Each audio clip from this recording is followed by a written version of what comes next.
Thanks for watching. Don't forget to like, comment, share and subscribe to Mufti Tariq Masood, famous scholar. الحمد لله نحمده ونستعينه ونستغفره ونؤمن به ونتوكل عليه ونعوذ بالله من شرور أنفسنا ومن سيئات أعمالنا من يهده الله فلا مضل له ومن يضلل فلا هادي له ونشهد أن لا إله إلا الله وحده لا شريك له ونشهد أن محمدًا عبده ورسوله صلى الله تعالى عليه وعلى آله وأصحابه وبارك وسلم تسلیما كثيرا كثيرا. اگر اس کو بند کر دیں تو زیادہ اچھا نہیں ہے، شور بہت ہے. جہاں باقی لوگ پنکھے کے نیچے بیٹھے ہوئے ہیں تو تھوڑی دیر کے لیے آپ بھی اسی پنکھے کے نیچے بیٹھ جائیں.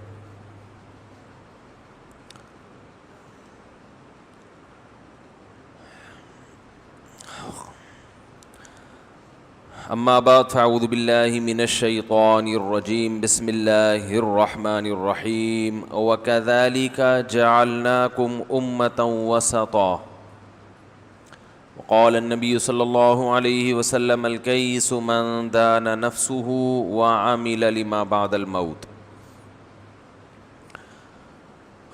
قرآن مجید کی ایک آیت میں نے تلاوت کی ہے، نبی صلی اللہ علیہ وسلم کی ایک حدیث پڑھی ہے.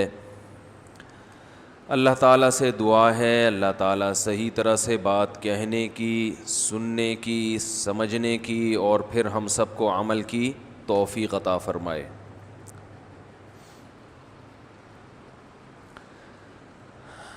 اللہ تعالیٰ نے اس آیت میں اہل اسلام کی ایک کوالٹی بیان کی ہے جو میں نے آیت تلاوت کی ہے نا. دیکھیے ہم لوگ مختلف قوموں کی تعریفیں بھی کرتے ہیں، برائیاں بھی کرتے ہیں، یہ تو چلتا رہتا ہے. بھائی فلاں ایسے ہوتے ہیں، سامنے والا کہتا ہے نہیں ایسے نہیں ہوتے، یہ چلتا ہے نا مارکیٹ میں. بھائی پٹھان ایسے ہوتے ہیں، بھائی پنجاب والے ایسے ہوتے ہیں، بھائی سرائکی ایسے ہوتے ہیں، بھائی مہاجر ایسے ہوتے ہیں، بھائی انگریز ایسے ہوتے ہیں، بھائی کالے ایسے ہوتے ہیں، بھائی بلوچی ایسے ہوتے ہیں، بھائی گورے ایسے ہوتے ہیں، کہتے ہیں نا. یہ ہوتا ہے لوگوں میں گپ شپ جب ہوتی ہے. بھائی جیپنیز ایسے ہوتے ہیں، بھائی ایرانی ایسے ہوتے ہیں، کہتے ہیں نا لوگ. بھائی عربی ایسے ہوتے ہیں، بھائی سعودی ایسے ہوتے ہیں، ارے سارے سعودی ایسے نہیں ہوتے، کہتے ہیں نا. تو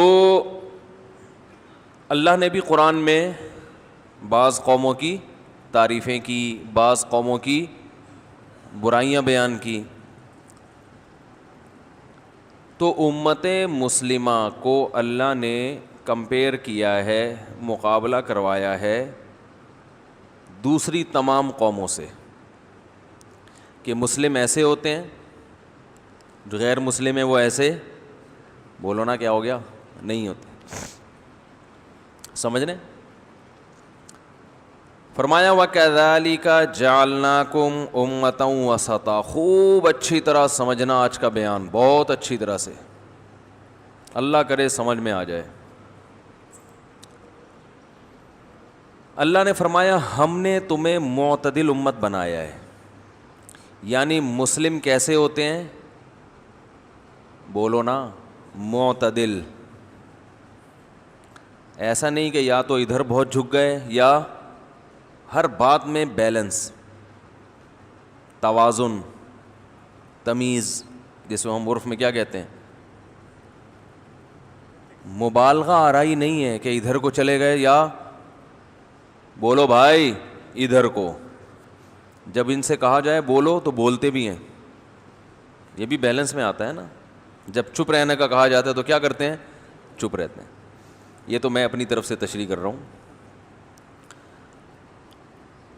تو یہ اس امت کی ایک بہت بڑی کوالٹی ہے کہ یہ امت ہے معتدل. معتدل لفظ اردو کا ذرا گاڑا لفظ ہے، بیلنسڈ، ای ڈی بھی لگا دیں آخر میں. کیا ہے یہ؟ معتدل. اب معتدل کو انگلش میں وہ انگلش کے ٹیچر بیٹھے ہوئے وہی بتائیں گے کیا کہتے ہیں، واللہ عالم. معتدل کا جو صحیح ترجمہ انگلش میں وہ ان سے پھر بعد میں پوچھ لیں. ٹھیک ہے نا. تو ہر چیز میں توازن ہے، ہر چیز میں کیا ہے؟ توازن. دیکھو ہماری تعریف ویسے تو کوئی دنیا میں کرتا نہیں مسلمانوں کی، لیکن یہ کتنی بڑی اچھی بات ہے کہ کم از کم اللہ ہماری تعریفیں کر دیتا ہے کہ مسلم کیا ہوتے ہیں؟ معتدل، توازن ہوتا ہے، جس کو ہم یوں کہتے ہیں غلو کا شکار نہیں ہوتے.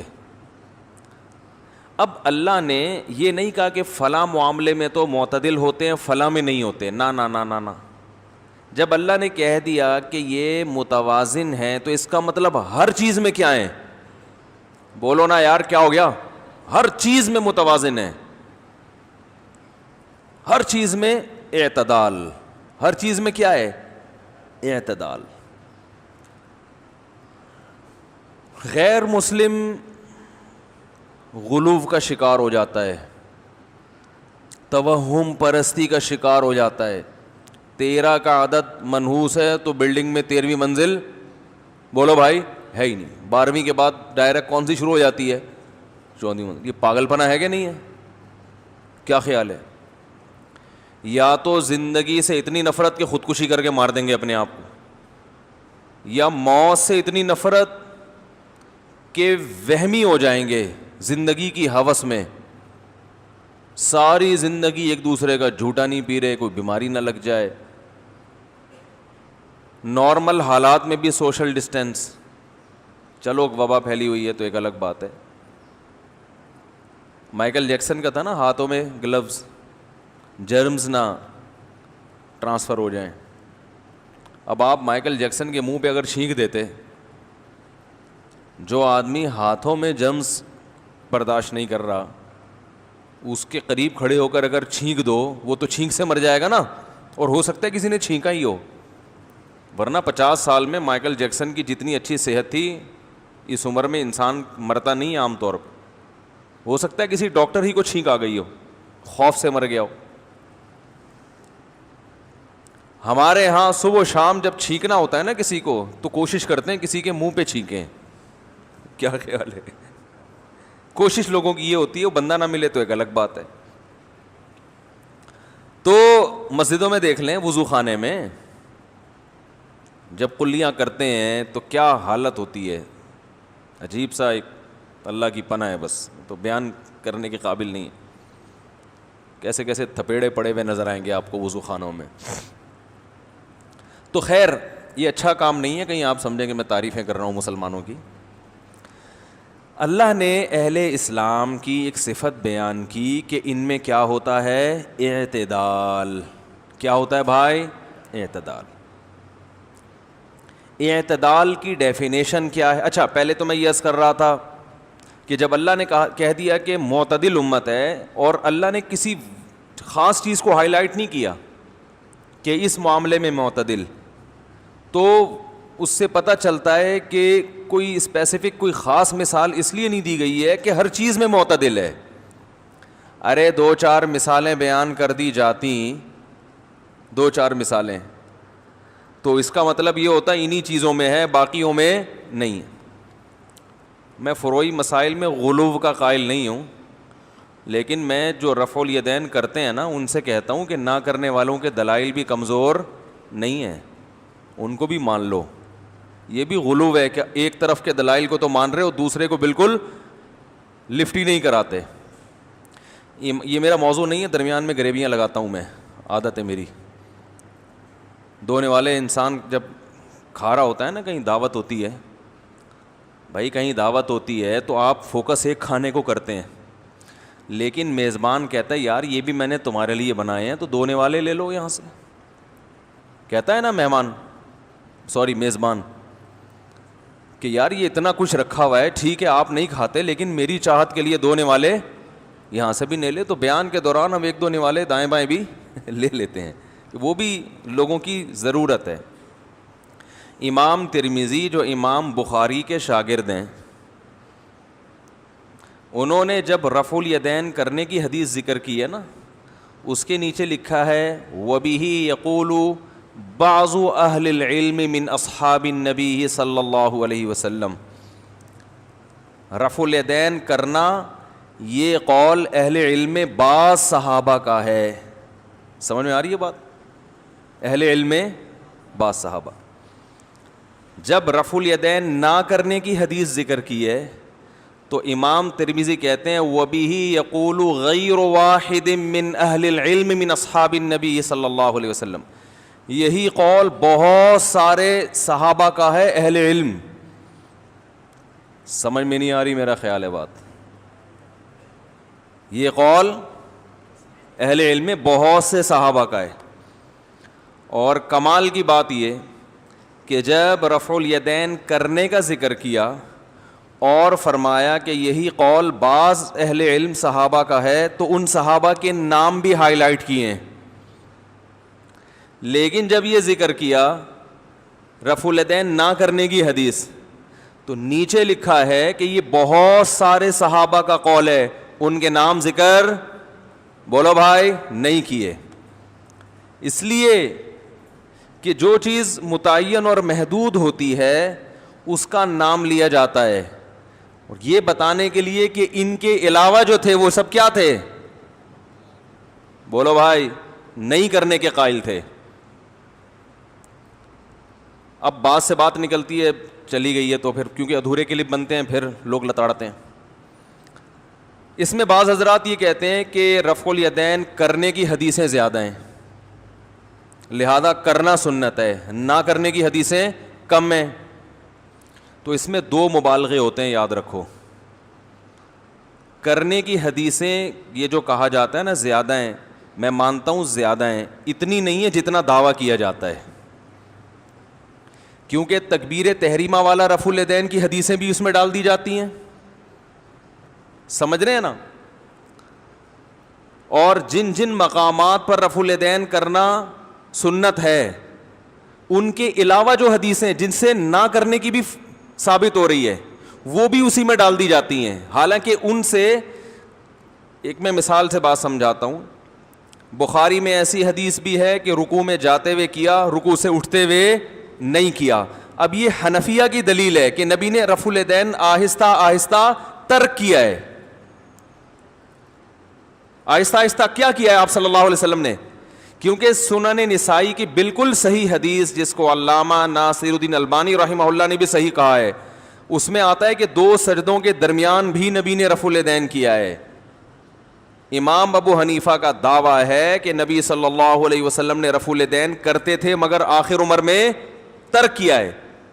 کیونکہ ہمیں جو رفع الیدین کی حدیثیں ملتی ہیں ان میں یہ بھی ملتا ہے کہ 2 سجدوں کے درمیان کیا, جس کو سب مانتے ہیں کہ وہ آپ نے بولو بھائی چھوڑ دیا.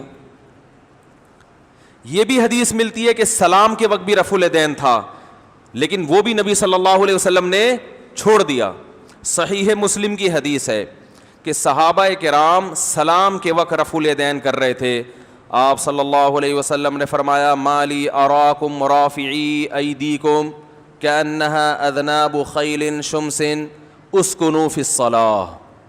میں تمہیں دیکھتا ہوں کہ سرکش گھوڑوں کی دموں کی طرح تم ہاتھ ہلا رہے ہو, یہ کیا کر رہے ہو؟ نماز میں سکون پیدا کرو. یہ کون سا رفع الیدین تھا؟ سلام کے وقت. اس پہ یہ بعض حضرات کہتے ہیں کہ بھائی اس کا تو سلام سے تعلق ہے نا, اس کا عام رفع الیدین سے تھوڑی ہے. ہم یہ کہتے ہیں کہ کیا یہ ممکن ہے کہ صحابہ کرام نے سلام کے وقت رفع الیدین خود سے شروع کر دیا ہو نبی کو دیکھے بغیر؟ اس سے پتہ چلتا ہے کہ نبی کا پہلا عمل سلام کے وقت رفع الیدین بھی بولو بھائی تھا, جو نبی نے ترک کر دیا. لیکن بعض صحابہ کرتے رہے تو آپ نے ان کو منع کیا. بعض لوگ کہتے ہیں کہ جو کام نبی نے خود کیا ہو تو نبی اس پر تنبیہ اتنے سخت الفاظ سے نہیں کر سکتے. بالکل درست ہے, نہیں کر سکتے بشرطے کہ نبی اس پہ قائم ہوں. لیکن نبی نے جب ترک کر دیا ایک عمل تو پھر اتنے سخت الفاظ سے اس پہ تنبیہ ہو سکتی ہے. اس حدیث سے پتہ چلتا ہے, سنن نسائی کی حدیث سے پتہ چلتا ہے 2 سجدوں کے درمیان بھی رفع الیدین تھا. صحیح ہے مسلم کی حدیث سے پتہ چلتا ہے کہ سلام کے وقت بھی بولتے کیوں نہیں بھائی جان؟ ویسے تو خون پیتے رہتے ہو بیٹھ کے سارا دن، جو ہم بول رہے ہیں تو چپ بیٹھے ہوئے ہو. سلام کے وقت بھی نبی صلی اللہ علیہ وسلم نے رفع الیدین کیا ہے. بخاری ہی کی حدیث ہے جس میں آتا ہے کہ رکوع میں جاتے ہوئے کیا، صحابی رکوع سے اٹھتے ہوئے ذکر نہیں کر رہے. اس سے پتہ اچھا حدیث میں آتا ہے رکوع میں جاتے ہوئے بھی کیا، رکوع سے اٹھتے ہوئے بھی کیا، اور تیسری رکعت کے لیے کھڑے ہوتے ہوئے بھی کیا ہے. یہ بھی حدیث میں آتا ہے. لیکن صحیح حدیث میں یہ بھی ذکر ہے، رکوع میں جاتے ہوئے کا ذکر ہے، رکوع سے اٹھتے ہوئے کا ذکر نہیں ہے. ہم کہتے ہیں جو اٹھتے ہوئے کا ذکر نہیں ہے اس کی علامت ہے کہ اٹھتے ہوئے آپ نے رفع الیدین چھوڑ دیا. جیسے دو سردوں کے درمیان چھوڑا ہے، ایسے ہی رکوع میں جاتے ہوئے تو کیا، اٹھتے ہوئے آپ نے کیا کر دیا؟ بولو بھائی، چھوڑ دیا ہے رفع الیدین. بعض حضرات یہ کہتے ہیں کہ جس حدیث میں یہ آتا ہے کہ رکوع میں جاتے ہوئے رفع الیدین کیا، اٹھتے ہوئے نہیں کیا، تو اس میں یہ تو نہیں لکھا ہوا کہ نہیں کیا. ہو سکتا ہے کیا ہو، صحابی نے بیان بولو بھائی نہ کیا ہو. ہم یہ کہتے ہیں کہ صحابی اگر کہیں بھی پوری نماز میں رفع الیدین کا تذکرہ ہی نہ کرتے تو ہم کہتے سرے سے انہوں نے رفع الیدین کے مسئلے کو فوکس ہی نہیں کیا. وہ ایک جگہ ذکر کر رہے ہیں اور ایک جگہ نہیں کر رہے. بھائی یا تو سب جگہ ذکر کرتے یا سب جگہ چھوڑتے. ایک جگہ ہائی لائٹ کر رہے ہیں، اٹھتے ہوئے ذکر نہیں کر رہے. اس کی علامت ہے کہ رکوع میں جاتے ہوئے کیا، اٹھتے ہوئے نہیں کیا. تیسری رکعت کے لیے اٹھتے ہوئے کرنا سبھی ثابت ہے، اور یہ بھی ثابت ہے کہ تیسری رکعت کے لیے آپ صلی اللہ علیہ وسلم نے جب قیام کیا تو صحابی نے رفع الیدین کا تذکرہ نہیں کیا، جبکہ دوسرے مقام پہ کیا ہے تذکرہ. تو یہ جو صحابی تذکرہ کرنا چھوڑ رہے ہیں، پوری نماز میں ہی نہ کرتے تو ہم کہتے ہیں کہ رفع الیدین کا مسئلہ انہوں نے بیان کیا ہی نہیں ہے. ایک جگہ کر رہے ہیں، ایک جگہ نہیں کر رہے. اس کی علامت ہے کہ اس جگہ نہیں کیا نبی صلی اللہ علیہ وسلم نے. بات آ رہی ہے سمجھ میں؟ دوسری بات، پہلی بات یہ سمجھ میں آ گئی کہ یہ جو کہا جاتا ہے نا رفع الیدین کی حدیثیں بہت زیادہ ہیں. اتنی زیادہ نہیں ہے جتنا دعویٰ کیا جاتا ہے. جس رفع الیدین کے یہ حضرات قائل ہیں اس کی حدیثیں بہت کم ہیں. باقی ساری حدیثیں ترک کرنے کی ہیں. اس سے صاف پتہ چل رہا ہے کہ آہستہ آہستہ نبی نے رفع الیدین ترک کیا ہے. اب بالکل لاسٹ والا عمل، بالکل آخری عمل آپ صلی اللہ علیہ وسلم کا کیا تھا؟ امام ابو حنیفہ کا دعویٰ ہے کہ تکبیر تحریمہ کے علاوہ باقی تمام جگہوں پہ آپ نے رفع الیدین بالکل آخری وقت میں آپ صلی اللہ علیہ وسلم نے ترک کر دیا. اس ترک کی لوگ کہتے ہیں صراحتاً دلیل دکھاؤ. یاد رکھو مدعی کے ذمے دلیل پیش کرنا ہوتا ہے. آپ کی مرضی کی دلیل پیش کرنا مدعی کے ذمے نہیں ہے. وہ دلیل صحابہ کا اور تابعین کا عمل ہے کہ صحابہ اور تابعین میں اکثریت رفع الیدین ترک کیا کرتے تھے. اگر نبی کی آخری نماز رفع الیدین والی ہوتی تو یہ صحابہ اور تابعین کی اکثریت وہ رفع الیدین کرنے والی ہوتی، نہ کرنے والی نہ ہوتی. دوسرا، ہم جن صحابہ کے بارے میں دیکھتے ہیں کہ رفع الیدین کرنے کے بھی قائل تھے، وہ ان سے ترک بھی منقول ہے. عبداللہ ابن عمر رضی اللہ تعالی عنہ رفع الیدین نہ کرنے والوں کو کنکری مارتے تھے، لیکن آپ سے رفع الیدین نہ کرنا بھی ثابت. بعض حضرات یہ کہتے ہیں یہ نہ کرنا اس لیے تھا عبداللہ بن عمر کا کہ بیان جواز کے لیے، کہ یہ بھی جائز ہے، فرض نہیں ہے. ہم کہتے ہیں کہ عبداللہ بن عمر کی رائے تبدیل ہوئی ہے، کیونکہ اگر بیان جواز کے لیے رفع الیدین ترک کرتے تو ابتدا میں نہ کرنے والوں کو کنکریاں بولتے کیوں نہیں بھائی نہیں مارتے. ایک طرف تو کنکری مار رہے ہیں جو رفع الیدین نہیں کر رہے، اور پھر خود ایسی نماز پڑھ رہے ہیں جو رفع الیدین کے بغیر ہے. تو اس کا مطلب آپ کی رائے کیا ہوئی ہے؟ چینج ہوئی ہے. انس ابن مالک رضی اللہ تعالی عنہ سردوں کے درمیان بھی رفع الیدین کیا کرتے تھے. بعض صحابہ سے یہ ثابت ہے. ہم کہتے ہیں انہوں نے نبی صلی اللہ علیہ وسلم کی وہ نماز فالو کی جس میں ہر مقام پہ کیا ہو رہا ہے؟ رفع الیدین ہو رہا ہے، لیکن آپ اس کو نہیں لے رہے. تو دو بہت مضبوط دلیل ہیں امام ابو حنیفہ کی جس سے پتہ چلتا ہے کہ رسول اللہ صلی اللہ علیہ وسلم کی لاسٹ کی جو آخری نماز تھی وہ تکبیر تحریمہ کے علاوہ آپ نے رفع الیدین ترک کر دیا تھا. ایک زبردست دلیل امام مالک رحمہ اللہ تعالی کا قول جو تبع تابعی ہیں, وہ فرماتے ہیں, صحیح سند سے ثابت ہے یہ قول, کہ میں نے اہل مدینہ میں کسی کو رفع الیدین کرتا ہوا نہیں پایا. آج لوگ مکہ مدینہ کے حوالے دیتے ہیں نا کہ حرم میں مدینہ میں بھی رفع الیدین ہوتا ہے, مکہ میں بھی ہوتا ہے. ہم کہتے ہیں کہ مدینہ اگر لینا ہے تو امام مالک کے دور کا مدینہ وہ آج کے مدینے سے زیادہ بہتر ہے. امام مالک رحمہ اللہ تعالی کہتے ہیں کہ میں نے اہل مدینہ کو رفع الیدین کرتے ہوئے نہیں دیکھا. اہل مدینہ نے نبی صلی اللہ علیہ وسلم کی سب سے آخری نماز کو, بولو بھائی, فالو کیا ہے. سمجھ میں آ رہی ہے کہ نہیں آ رہی ہے؟ سب سے آخری نماز اہل مدینہ نے. اسی وجہ سے امام مالک کے دونوں قول ملتے ہیں, کرنے کا بھی اور نہ کرنے کا بھی. دونوں قول ہیں امام مالک سے منقول. میں بھی اس کی بحث میں نہیں جاؤں گا کہ راجح قول کیا ہے, بڑی لمبی چوڑی بحث ہے, لیکن اتنی گواہی تو مل گئی. اور یہ آج کا مدینہ نہیں, تابعین تبع تابعین کا دور ہے. تو یہ ساروں نے کیوں چھوڑ دیا بھائی؟ ہے بھائی, ان کے سامنے یہ حدیثیں نہیں تھیں؟ تو عمل سے بھی پتہ چلتا ہے. اسی طرح دوسرا علم کا بڑا مرکز تھا کوفہ, جہاں حضرت علی رضی اللہ تعالی عنہ ہجرت کر کے گئے تھے, اور وہ دار الخلافہ بنا تھا, کیپٹل بنا تھا مسلمانوں کی خلافت کا. حضرت علی اور عبداللہ ابن مسعود رضی اللہ تعالی عنہ کا مقام علم میں باقی صحابہ سے صرف زیادہ نہیں بلکہ بہت زیادہ ہے. سمجھ میں آ رہی ہے بات کہ نہیں آ رہی ہے؟ فوراً لوگ کہتے ہیں تمہارا دین کوفہ سے آیا ہے اور ہمارا مکہ مدینہ سے آیا ہے. یہ اس قسم کے تانے بھی لوگ دیتے ہیں. آئیے ہم آپ کو بتاتے ہیں کہ کوفہ سے کتنا دین آیا ہے. صرف ہمارا نہیں آیا, آپ کا دین بھی کہاں سے آیا ہے؟ کوفہ سے آیا ہے. امام مسلم رحمہ اللہ تعالی نے ایک حدیث ذکر کی ہے, اس کے نیچے علامہ نووی رحمہ اللہ تعالی نے یہ تبصرہ کیا ہے کہ اس حدیث کے سارے راوی حجاز کے ہیں. ایسا بہت کم ہوتا ہے. فرمایا ایسا تو بہت ہوتا ہے کہ حدیث کے سارے راوی کہاں کے ہوں؟ کوفہ کے. لیکن ایسا بہت کم ہوتا ہے کہ حدیث کے سارے راوی کہاں کے ہوں؟ مکہ مدینہ کے. تو علم حدیث کہاں سے آیا؟ بولتے کیوں نہیں بھائی جان؟ کوفہ سے. تین علم ہیں, قرآن, حدیث اور فقہ. قرآن تو قرآن ہے, حدیث حدیث ہے. فقہ کا مطلب قرآن و حدیث سے جو مسائل نکالے جاتے ہیں اس کو فقہ کہا جاتا ہے.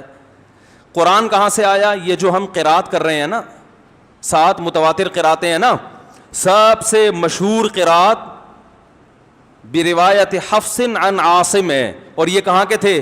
کوفہ کے. قرآن جو سب سے زیادہ پوری دنیا میں مشہور ہوا وہ کہاں کا ہے؟ کوفہ کا ہے. نہیں آ رہی بات؟ اس کے بعد حدیث. حدیث کی سندوں میں جو راوی ہیں, باقی راویوں سے اگر کمپیئر کیا جائے تو سب سے زیادہ راوی کہاں کے ہیں؟ کوفہ کے ہیں. امام بخاری یہ تمام چیزوں کے ریفرنس میرے ذمے ہیں. اگر کوئی مجھ سے, میں ریفرنس اس وقت دوں گا جب کوئی انکار کرے ان میں سے کسی چیز کا. آئی بات سمجھ میں؟ کوئی کہے کہ مفتی صاحب نے ممبر پہ بیٹھ کے غلط بیانی سے کام لیا ہے, میں پھر ریفرنس دوں گا آپ کو, وہ کلپ بنائے پہلے. تو امام بخاری رحمہ اللہ تعالیٰ کہتے ہیں کہ میں علم حدیث کے لیے اتنی دفعہ مکہ گیا, اتنی دفعہ مدینہ گیا, اتنی دفعہ دمشق گیا, اتنی دفعہ فلاں جگہ گیا. کوفہ کتنی دفعہ گیا؟ لا احصی, میں اسے شمار نہیں کر سکتا. تو کوفہ میں اگر علم نہیں تھا تو سب سے زیادہ امام بخاری کو علم حدیث کے لیے کوفہ جانے کی ضرورت کیا پیش آئی تھی؟ تو علم حدیث راوی بھی سب سے زیادہ کوفہ کے ہیں. تیسری چیز ہے فقہ. قرآن و حدیث سے جو مسائل نکالے گئے ہیں نا, اجتہاد کیا گیا ہے. علامہ ابن تیمیہ رحمہ اللہ تعالیٰ فرماتے ہیں کہ کسی صحابی کے فتاوی اور اس صحابی کے شاگردوں کے فتاوی اتنے مشہور نہیں ہوئے جتنے عبداللہ ابن مسعود اور ان کے شاگردوں کے فتاوی مشہور ہوئے. فتویٰ کسے کہتے ہیں؟ قرآن حدیث سے مسئلہ نکال کے لوگوں کو بتانا, تو فتاوی. اور عبداللہ بن مسعود کہاں کے تھے؟ بولو نا بھائی جان, کوفہ کے تھے. اور وہ بھی رفع الیدین کے قائل, بولو بھائی, نہیں تھے. انجینئر نے دعویٰ کیا ہے کہ ترمذی کی جو حدیث ہے نا, کوئی اس کو صحیح ثابت کر کے دکھا دے جس میں آتا ہے کہ عبداللہ بن مسعود رفع الیدین کے قائل نہیں تھے, انہوں نے نبی کی نماز بتائی نا, لیکن جب ثابت کرنے کے لیے بلاؤ تو محترم چیلنج کر کے پتلی گلی سے ان کے بہت سارے چیلنج ایسے ہیں جو انہوں نے کیے اور گھننے بن کے مارکیٹ سے شارٹ ہو گئے. دعویٰ کیا اور ایک دم مارکیٹ سے کیا ہو گئے, موضوع ہی چینج کر دیا. ہم لوگوں کو کہہ رہے ہیں جا کے یہ سوال پوچھو پرچی پہ. میں نے ایک صاحب سے کہا جو انجینئر صاحب کے شاگرد تھے, میں نے کہا یہ پرچی پہ سوال اس سے لکھ کے پوچھو. انہوں نے کہا پرچی وہ جو وہیں سے کمپوز ہوگی نا وہی پڑھنے کی اجازت ہے, خود سے کسی کو پرچی پڑھنے کی اجازت بولو بھائی نہیں ہے, نہ سامنے بیٹھنے کے لیے نہ ہمارے مطلب کی پرچی نہ وہاں کوئی پڑھنے کے لیے تیار ہے کہ بھئی آپ نے چیلنج کیا ہے, اب اس کو قبول تو کرو نا, اس کا جواب تو دو. تو خیر, اور حضرت علی اور عبداللہ بن مسعود, مسروق الاجدع بہت بڑے تابعی ہیں, بخاری کے راویوں میں سے ہیں, حضرت عائشہ کے شاگرد ہیں. یہ فرماتے ہیں کہ نبی محمد صلی اللہ علیہ وسلم کا جتنا علم اللہ نے 6 صحابہ کو دیا اتنا کسی اور کو نہیں دیا, جن میں خلفائے راشدین اور عبداللہ بن مسعود اور معاذ بن جبل تھے یا جابر بن عبداللہ تھے, ان دونوں میں سے کسی ایک کے نام میں ڈاؤٹ ہو رہا ہے مجھے. فرمایا ان 6 کے علوم کو اللہ نے بند کیا ہے علی اور ابن مسعود رضی اللہ عنہما, کیونکہ حضرت علی نے 4 خلفاء کا زمانہ پایا, بچپن میں اسلام قبول کیا, تو کم عمری میں انسان کو سیکھنے کا موقع بولو بھائی زیادہ ملتا ہے. اور عبداللہ بن مسعود بھی بچپن میں ہی یعنی بہت کم عمری میں مسلمان ہوئے, تو ان دونوں اصحاب کو علم سیکھنے کا موقع دوسرے صحابہ سے زیادہ ملا. اور مصنف ابن ابی شیبہ کی روایت ہے کان اصحاب علی وابن مسعود لا يرفعون ایدیہم, عبداللہ بن مسعود اور حضرت علی کے شاگرد نماز میں رفع الیدین بولو بھائی نہیں کرتے. میں مانتا ہوں کہ رفع الیدین کے دلائل بھی ہیں, ہم تو معتدل رائے رکھتے ہیں, ہم اس معاملے میں اہل حدیث کو گمراہ نہیں کہتے, لیکن آپ اگر یہ سمجھتے ہو کہ امام ابو حنیفہ رحمہ اللہ تعالی یا جو ہزاروں بڑے بڑے فقہا اور یہ جو صحابہ یہ آپ ان سے زیادہ علم حدیث جانتے ہو اور پھر اپنی رائے کو آپ زبردستی تھوپنے کی کوشش کرتے ہو, تو بھائی یہ اعتدال کا راستہ نہیں ہے. یہ وہ اعتدال نہیں ہے جس کو قرآن میں بیان کیا گیا کہ یہ امت کیا ہے, معتدل. سمجھ میں نہیں آ رہی میرا خیال ہے بات.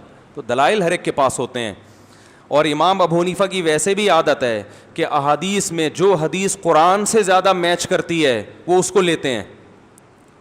قرآن میں اللہ نے حکم دیا نا قوموا للہ قانتین, اور خشوع و خضوع کا حکم دیا, تو فرماتے ہیں رفع الیدین نہ کرنا یہ خشوع و خضوع کے زیادہ قریب ہے, اس میں حرکت کم ہے. اب فوراً فتویٰ لگا دیں گے اچھا رفع الیدین جو کرتے ہیں ان کی نماز خشوع و خضوع والی نہیں ہے. او بھائی ہم ایسا فتویٰ نہیں لگا رہے, رائے ہے نا مجتہد کی کہ نہ کرنے والی حدیث قرآن کے کیا ہے زیادہ قریب, اس میں انسان کو سکون حرکت کم سے کم ہوتی ہے. تو دونوں طرف کی حدیثیں حرکت والی بھی حرکت نہ کرنے والی بھی, کہتے ہیں نہ کرنے والی قرآن کے زیادہ قریب ہے. تو ہر مجتہد کے سوچنے کا الگ انداز ہوتا ہے, آپ ان کی رائے کا احترام کریں, اگر آپ ان کی رائے سے متفق نہیں ہیں نہ مانیں. یہاں اہل حدیث حضرات آتے ہیں میرے پیچھے نماز پڑھتے ہیں, بیان سنتے ہیں, بہت احترام کرتے ہیں, مجھ سے کئی بار پوچھ چکے ہیں کہ بھئی ہم رفع الیدین کریں نہ کریں. میں کہتا ہوں بھئی آپ کی اگر رائے ہے کہ کرنا ہی ہے تو کر لیں, ضد میں آپ پر کوئی پابندی نہیں لگے گی, نہ کوئی طنز کرے گا آپ. لیکن اگر آپ یہ کہو گے کہ آپ میری نماز کو خلاف سنت ثابت کرنے کی کوشش کرو گے تو بھائی یہ اتنا آسان کام نہیں ہے. فنٹر دنیا میں صرف آپ ہی نہیں ہو کہ آپ کو عشق مصطفیٰ ہے, باقی سارے جو ہے نا وہ ابو حنیفہ کے اندھے مقلد ہیں. ہم امام ابو حنیفہ کی اتباع کرتے ہیں علی وجہ البصیرہ, کیونکہ ہمیں پتہ ہے کہ ان کا علم آپ کے علم سے کروڑہ گنا زیادہ, انہوں نے تابعین کا دور دیکھا ہے, آپ نے آج کا دور دیکھا ہے. عبداللہ بن مسعود فرماتے ہیں نا من کان منکم مستنن فلیستن بمن قد مات فإن الحی لا یؤمن علیہ الفتنہ. عبداللہ بن مسعود رضی اللہ تعالیٰ عنہ فرماتے ہیں جو تم میں اتباع کرنا چاہتا ہے تو ان کی کرے جو دنیا سے جا چکے ہیں, زندہ لوگوں پر فتنے کا اندیشہ زیادہ ہے. زندہ کے بارے میں ہے کہ اپنے مقتدیوں کو خوش کرنے کے لیے ایسی باتیں کر رہا ہے, ٹھیک ہے نا, ادھر سے سعودیہ سے ریال مل رہے ہیں اس لیے ایسی باتیں کر رہا ہے, توحید پر بیان تو کر رہا ہے مگر اس کا مقصد توحید نہیں ہے. سعودی عرب سے کیا مقصد ہے, پیسے لینا مقصد ہے. زندوں کے بارے میں سارے احتمالات ہیں. تو کہاں سے کہاں بات چلی گئی, اور بھی بہت کچھ ہے اس پہ کہنے کے لیے, ابھی چھوڑو. خیر جی, تو کیا بات چل رہی تھی یار؟ بیلنس. تو یہ بھی بیلنس ہی کی بات ہے کہ فروعی مسائل میں اعتدال والی راہ. ہم نے عربوں کو دیکھا ہے, بسا اوقات ہمارے ہاں آیا کرتے تھے, رفع الیدین چھوڑ دیا کرتے تھے. وہ کہتے تھے یہ بھی ایک بڑے مجتہد کا قول ہے, تو سب اسی طرح پڑھ رہے ہیں تو ہم بھی ایسے ہی پڑھ لیتے ہیں, اختلاف نہ کریں ہم. اور ہمارے یہاں دیکھو, جو اپنی رائے ہوگی نا تھوپے گا, ٹھوسے گا. مجھے یاد ہے بچپن میں ایک دفعہ نماز پڑھ رہا تھا, ایک صاحب میرے قریب آ کے کھڑے ہو گئے, امام کے پیچھے فاتحہ پڑھنا شروع کر دی زور زور سے, مجھے چڑھانے کے لیے. میں مانتا ہوں کہ یہ کسی ایک طبقے میں ایسے غالی نہیں ہے, ہر طبقے میں ہوتے ہیں, ہمارے یہاں بھی ہوتے ہیں. میرا مقصد کسی خاص مسلک پہ رد کرنا نہیں ہے, ہر مسلک میں معتدل بھی ہیں اور فتنہ پرست بھی ہیں. تو ایک صاحب آئے میرے پاس کھڑے ہو گئے, زور زور سے فاتحہ پڑھنے لگے امام کے پیچھے. مجھے بڑی الجھن ہو رہی تھی, بھائی چپ ہو جاؤ یار, میں ادھر سنوں یا تمہاری سنوں. نماز کے بعد جو ہے نا, میں نے ان سے پوچھا بھائی کیوں, تو پھر وہ حدیث پیش کرنے لگے نا. حدیث میں آتا ہے جو امام کے پیچھے فاتحہ نہیں پڑھتا, جو فاتحہ نہیں پڑھتا اس کی نماز نہیں ہوتی. میں نے کہا یار یہ مجھے ویسے ہی سلام کے بعد بتا دیتے آپ. یعنی جان کر ایسا کام کرنا جس سے دوسرے کے جذبات کیا ہو, مجروح ہوں, اور پھر وہ, کیونکہ اگر وہ یہ نہ کرتے تو میں سلام کے بعد ان سے پوچھتا نہیں. میں نے کہا اگر امام کے پیچھے فاتحہ ہے بھی تو اتنی زور سے, وہ میں بتا رہا تھا نا کہ وہ ایک امام صاحب تقریر کر رہے تھے, حضرت علی نے فرمایا. مجھے خیال ہوا ان سے جا کے بولوں حضرت علی نے کیا اتنی زور سے فرمایا تھا ہے؟ جس طرح حضرت علی نے جتنی آواز سے فرمایا تھا, آپ بھی کیا خیال ہے بھائی؟ ایک تو مائک کی آواز اتنی تیز خطیب صاحب کی, اوپر سے اتنا زور سے چیخ رہے ہیں کہ مقتدیوں کے کان پھٹ رہے ہیں. میں نے ایک دفعہ تقریر سنی, میں نے کہا میرے اندر یہ تقریر سننے کا حوصلہ نہیں ہے, کان پھٹ جائیں گے. تو بھائی حضرت علی نے جتنی آرام سے فرمایا, آپ بھی, حضرت علی کے تو بڑے اچھے اخلاق تھے. تو ایسے ہی اگر نبی نے حکم دیا امام کے پیچھے فاتحہ پڑھو, تو اتنی زور سے پڑھنے کا حکم نہیں دیا کہ دوسرے کو کیا ہو, جو نہ پڑھنے کے قائل ہیں ان کو تکلیف ہو. تو یہ فتنہ ہمارے ہاں یہ زیادہ ہے, باقی دنیا میں نہیں ہے. سعودی عرب میں آپ جائیں, ایک ہی جگہ رفع الیدین کرنے والا ہوگا, ساتھ میں نہ کرنے والا ہوگا. بڑی بڑی پوسٹوں پہ ہر طرح کے لوگ ہیں. وہ لوگ تو اس کا خیال نہیں کرتے. بیت اللہ کی چابیاں جس خاندان کے ہاتھ میں ہے نا, وہ حنفی ہیں, پتہ ہے آپ کو, فقہ حنفی کو فالو کرتے ہیں, وہ رفع الیدین نہیں کرتے. تو نہ وہ سعودی حکومت نے یہ دیکھا کہ یہ چونکہ امام حنیفہ کے فالوورز ہیں تو بیت اللہ کی چابی کم از کم ان کے ہاتھ میں نہیں آنی چاہیے, یہ تو حدیث کو مانتے ہی نہیں ہیں. نہ ان کے علماء نے کبھی احتجاج کیا.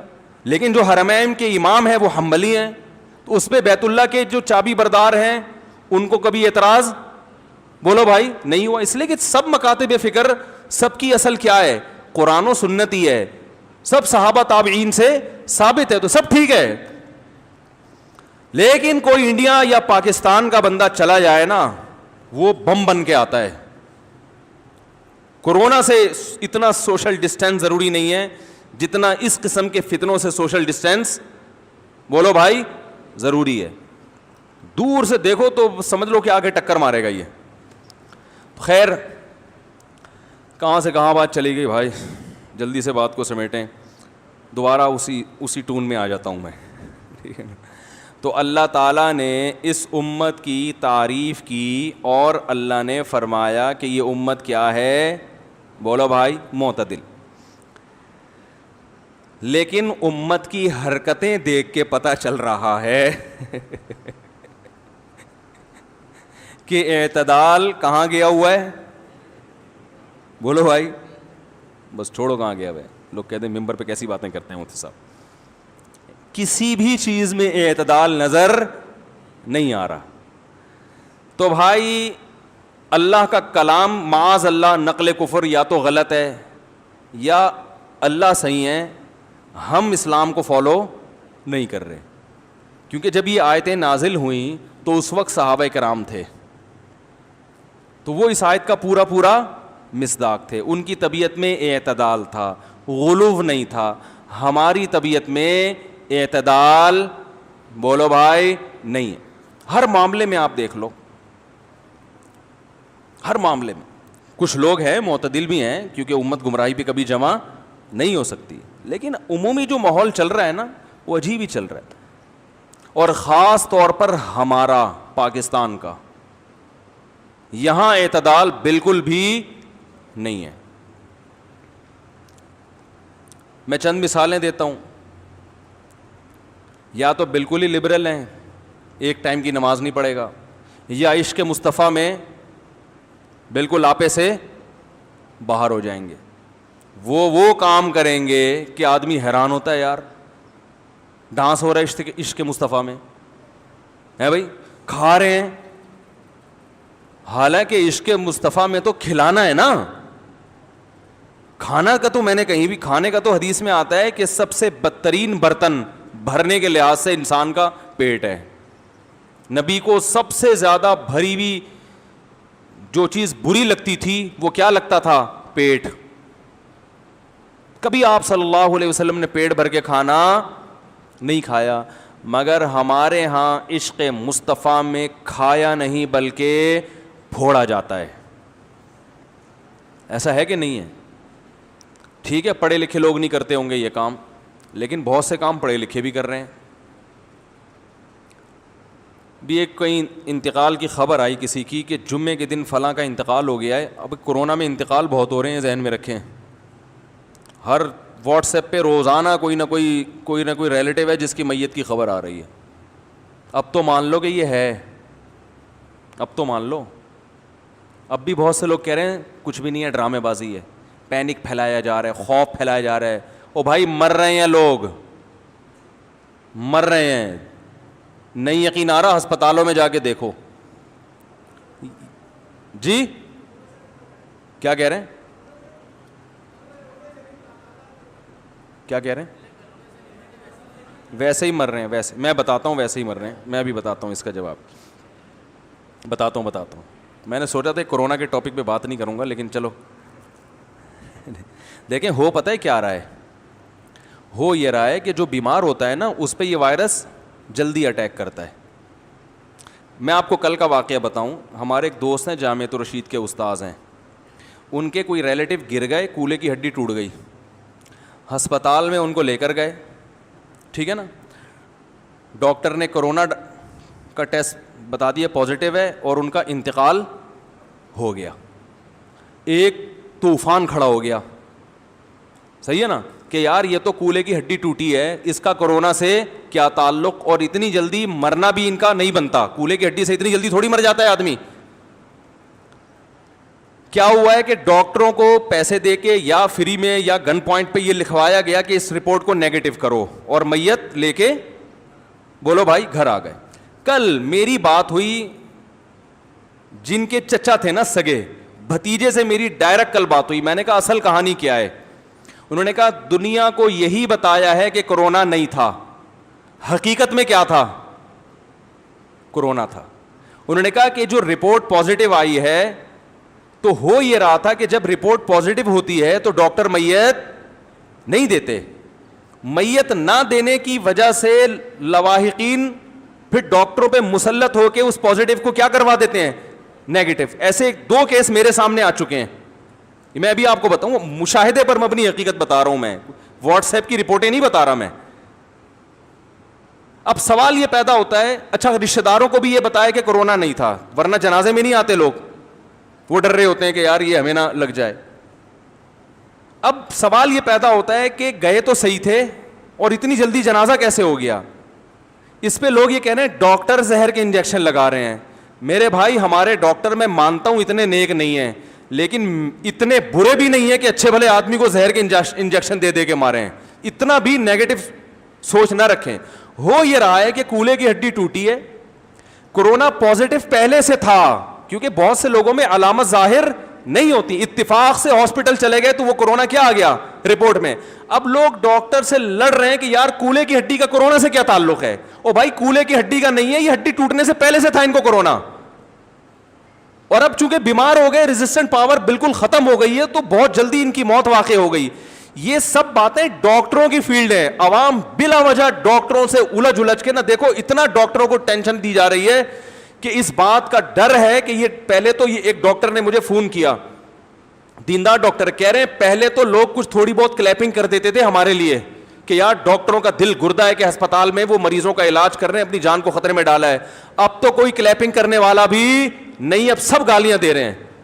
یہی حالات اگر ملک میں رہے نا, یہ ڈاکٹر ہسپتال چھوڑ کے بھاگ جائیں گے, یہ بتا دوں میں آپ کو,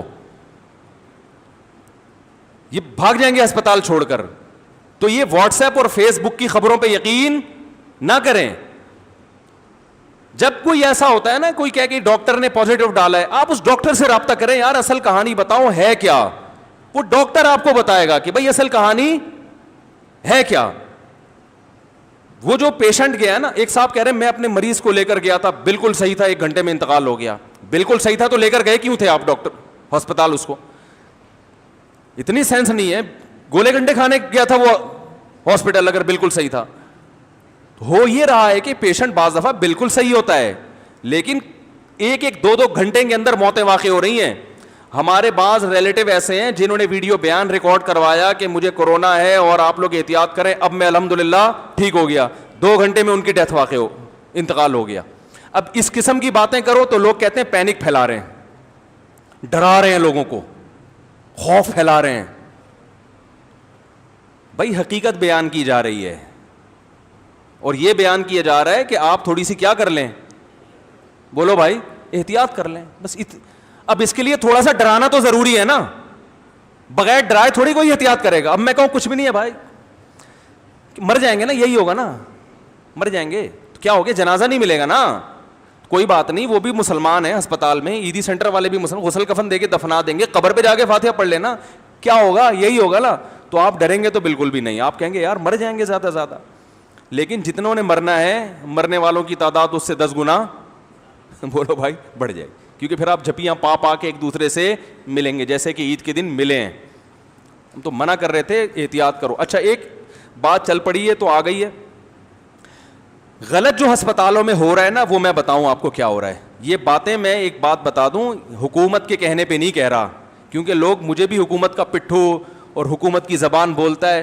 گورنمنٹ اگر لوگوں کے ساتھ خیر خواہ ہوتی تو اس بیماری کے پھیلنے سے پہلے حکومت قابو پا چکی ہوتی, کیونکہ امریکہ اور اٹلی کا حال گورنمنٹ دیکھ چکی تھی, جو بے احتیاطیاں انہوں نے کی ہیں دیکھ چکی تھی. ہماری حکومت نے ان سے عبرت حاصل نہیں کی ہے, شیعہ لوگوں کو جلوس نکالنے کی اجازت دے کے اپنا اعتماد کھو دیا. تو یہ گورنمنٹ کی غلطی ہے جس کی سزا قوم بھگت رہی ہے. تو اس لیے ہم گورنمنٹ کی زبان نہیں بول رہے, ہم ڈاکٹروں کی زبان بول رہے ہیں, وہ ڈاکٹر جو ایکسپرٹ ہیں. میں نے اس میں اتنا کچھ سیکھا ہے, میں آپ کو کیا بتاؤں, کیونکہ جب کوئی چیز میں انسان مبتلا ہوتا ہے نا, پھر تحقیق بھی کرتا ہے. یاد رکھو بہت سے لوگ جن کے نام کے آگے ڈاکٹر لگا ہوتا ہے وہ میڈیکل ڈاکٹر, MBBS ڈاکٹر ہوتے نہیں ہیں. نیوٹریشن جو ہے نا, جو ماہر غذائیات ہوتے ہیں, ان میں اکثر ڈاکٹر نہیں ہوتے. لوگ کیا کر رہے ہیں کہ ایک ماہر, ایک نیوٹریشن ہے جو غذائیات کا ماہر ہے, اور جو ہے وہ 3 پیس سوٹ اور ٹائی میں, اس کے پاس اتنی ڈگریاں اور میڈیکل سائنس کی اصطلاحات بھی وہ سمجھتے ہیں, اور وہ لوگوں کو گائیڈ کر رہے ہیں, سمجھا رہے ہیں, تو لوگ ان کی بات کو سیریس لیتے ہیں. اب ایک نیوٹریشن ہے, بڑے مشہور ہیں, میں نام نہیں لوں گا, انہوں نے کہا کہ اس میں احتیاط کی ضرورت اس لیے نہیں ہے کہ یہ ہر ایک کو لگے گا, آج نہیں تو کل لگے گا, کل نہیں تو پرسوں لگے گا, لہذا اس کا کوئی فائدہ نہیں ہے احتیاطوں کا. جب ایکسپرٹ ڈاکٹر سے اس بارے میں پوچھا گیا, وہ کہتے ہیں بالکل غلط کہہ رہے ہیں. جن ملکوں نے احتیاط کی ہے انہوں نے قابو پا لیا ہے. چائنا جہاں سے شروع ہوا تھا وہاں کافی حد تک کنٹرول میں ہے, جو گڑھ تھا اس کا. اٹلی میں کچھ کنٹرول ہو گیا احتیاط کی وجہ سے. تو ایک آدمی مشورہ دے رہے کہ احتیاط نہ کرو, ساری دنیا کے بڑے بڑے ممالک احتیاط کروا رہے ہیں, ڈاکٹرز ایک طرف ہیں, آپ ان لاکھوں ڈاکٹروں کو چھوڑ کر ایک آدمی کی بات مان رہے ہو, تو اس کا مطلب فالٹ کہاں ہے, آپ کے اندر فالٹ ہے. تو ابھی وہ دیکھو نا کیسے کیسے نسخے, ادرک کا قہوہ پی لیں, زیتون کے قطرے ٹپکا لیں, اور سنا مکھی, اس کے کتنے فضائل چلے تھے ابھی, اس کی وجہ سے کیا نقصان ہوا, لوگوں کو جلاب لگے, موشن لگے, وہ گرم ہوتی ہے, موشن سے آدمی کی ویسے بھی امیونٹی سسٹم کیا ہو جاتا ہے, ڈاؤن ہو جاتا ہے. جن کو نہیں بھی ہونا تھا ان کو بھی اٹیک ہوا ہے. تو یہ جو ٹوٹکے آ رہے ہیں نا, ایک صاحب نے کہا کہ بلڈ لے کے دوسرے میں ٹھوک دیا جائے, علاج دریافت ہو گیا. ایک حکیم صاحب کا بھی میں نے آڈیو سنی کہ خون اصل میں جب یہ کورونا اٹیک کرتا ہے تو خون گاڑھا ہو جاتا ہے, خون گاڑھا ہوتا ہے تو پتلا کر دو تو صحیح ہو جاتا ہے. تو میں آج کل لوگوں کے خون پتلا کرنے میں لگا ہوا ہوں. میں نے کہا حکیم صاحب خدا کا واسطہ یار, اللہ کو مانو, الو نہ بناؤ لوگوں کو. آپ بولو مجھے نہیں اس کا علاج پتا, بس ختم. تو بہت طبیعت سے, اور یہ صرف پاکستان میں ہو رہا ہے, گوروں میں ہو رہا ہے تھوڑے پیمانے پر. گوروں میں بھی ایسے کچھ سرپھرے ہوتے ہیں, پوری قوم ایک طرف, وہ اپنی کمپنی مشہور, اپنے یوٹیوب چینل کو گرو کرنے کے لیے اٹھ کے ایک بیان داغ دے گا, اور کوئی انگلش کی کتابیں ناول وغیرہ پاکستانیوں کو کیا پتہ یہ کیا ہے, ٹھیک ہے نا, کچھ انگلش کی کتابیں سامنے رکھ دیں اور کہا کہ یہ سب ڈرامہ ہے, ٹوپی ڈرامہ ہے, کچھ بھی نہیں ہے. تو لوگ کہتے ہیں انگریز انگلش میں بیان کر رہا ہے. تو یاد رکھو جیسے ہمارے ہاں ہوتے ہیں کچھ سرپھرے ہوتے ہیں, پوری قوم ایک طرف, ان کی اپنی رپورٹ آ رہی ہوتی ہے, تو گوروں میں بھی ایسے لوگ ہوتے ہیں لیکن کم ہوتے ہیں. ہمارے ہاں ہول سیل کے حساب سے ہیں, ان کے ہاں تھوڑے ہیں. تو وہ بھی ایسے کرتے ہیں, پوری قوم ایک طرف جا رہی ہے تو کچھ نہ کچھ کلپ بنا کے ڈال دو, چلے گی. دیکھو چلتی وہ چیز ہے جو قوم سے ہٹ کر ہو, وہی باتیں جو سب کر رہے ہیں اگر وہ کریں. دیکھو میں نے کلپ ریکارڈ کروایا تھا, کتا حلال, ایک آدمی نے کہا نا, دعویٰ کیا تھا نا کتا حلال ہے. ایک آدمی نے فتویٰ دیا کہ کتا حلال ہے. لوگوں نے کہا یہ کیسے ہو گیا؟ اس نے کہا میرے پاس دلائل ہیں بھائی. یار آج تک سنتے آئے ہیں کتا حرام ہے, کہہ رہے یہ سب 2 نمبر مولوی ہیں جو کتے کو حرام کہتے ہیں. اصل میں سب کی دکانیں چل رہی ہیں نا, تو میں پھکی لے کر آ جاؤں پھکی. تو لوگوں نے کہا دلائل دو. اس نے کہا ایسے نہیں, مناظرہ کروں گا کھلے عام, ساری دنیا دیکھے گی, اس میں ثابت کروں گا کہ کتا کیا ہے, حلال ہے. اب جناب اس کا چیلنج کوئی قبول ہی نہیں کر رہا. جو مفتیان کرام میں بول رہے ہیں ہم اس کو لفٹ کیوں کرائیں, یہ کیا ہے, یہ پہلے یہ تو ثابت کرے کہ یہ بھی کوئی بہت بڑی فلم ہے, کوئی فنٹر ہے. لیکن اس نے کہا دیکھو میرا چیلنج اس لیے قبول نہیں ہو رہا کہ ان کے پاس دلائل نہیں ہے. بالآخر وہ لوگوں نے علماء کو مجبور کیا, حضرت کچھ تو مناظرہ کریں. اس نے کہا مناظرہ 4 آدمیوں میں نہیں ہوگا, کھلے عام. اب وہ خبر پھیلتی پھیلتی پھیلتی بڑا اسٹیج لگا, لاکھوں لوگ جمع ہو گئے, ادھر بڑے بڑے پگڑیاں پہن کے علماء آ گئے, یہ جناب ایک طرف, بڑا نام پھیل گیا جی اس کا. اس نے کہا بھائی بات یہ ہے کہ کتا تو حرام تھا, حرام ہی ہے, مجھے دنیا میں کوئی جانتا ہی نہیں تھا. اب کم از کم جہاں بھی جاؤں گا لوگ سلام کریں گے, اچھا وہی ہیں. تو مشہور ہونے کا ایک طریقہ یہ ہوتا ہے کہ پوری قوم جس طرف جا رہی ہے نا, آپ ایک شوشہ چھوڑ دیں اور پتلی گلی سے نکل جائیں. یاد رکھو ہم نے تجربوں سے ایک بات سیکھی ہے, جو جس فیلڈ کا نہیں ہے نا اس کو اس میں ٹانگ اڑانے مت دو. دیکھو علماء کرام میں کچھ علماء ایسے ہوتے ہیں جو مدرسوں سے فارغ ہوئے علم حاصل کرنے کے بعد, اس کے بعد پھر وہ علم کو اوڑھنا بچھونا نہیں بناتے, بلکہ وہ واعظ و نصیحت میں لگ گئے یا تبلیغ میں زندگی لگا دی انہوں نے. درس و تدریس سے ان کا واسطہ کم رہتا ہے. ان علماء کی استعداد میں اور وہ علماء جن کا اوڑھنا بچھونا علم ہو, ان دونوں کی صلاحیت میں زمین آسمان کا فرق ہوتا ہے.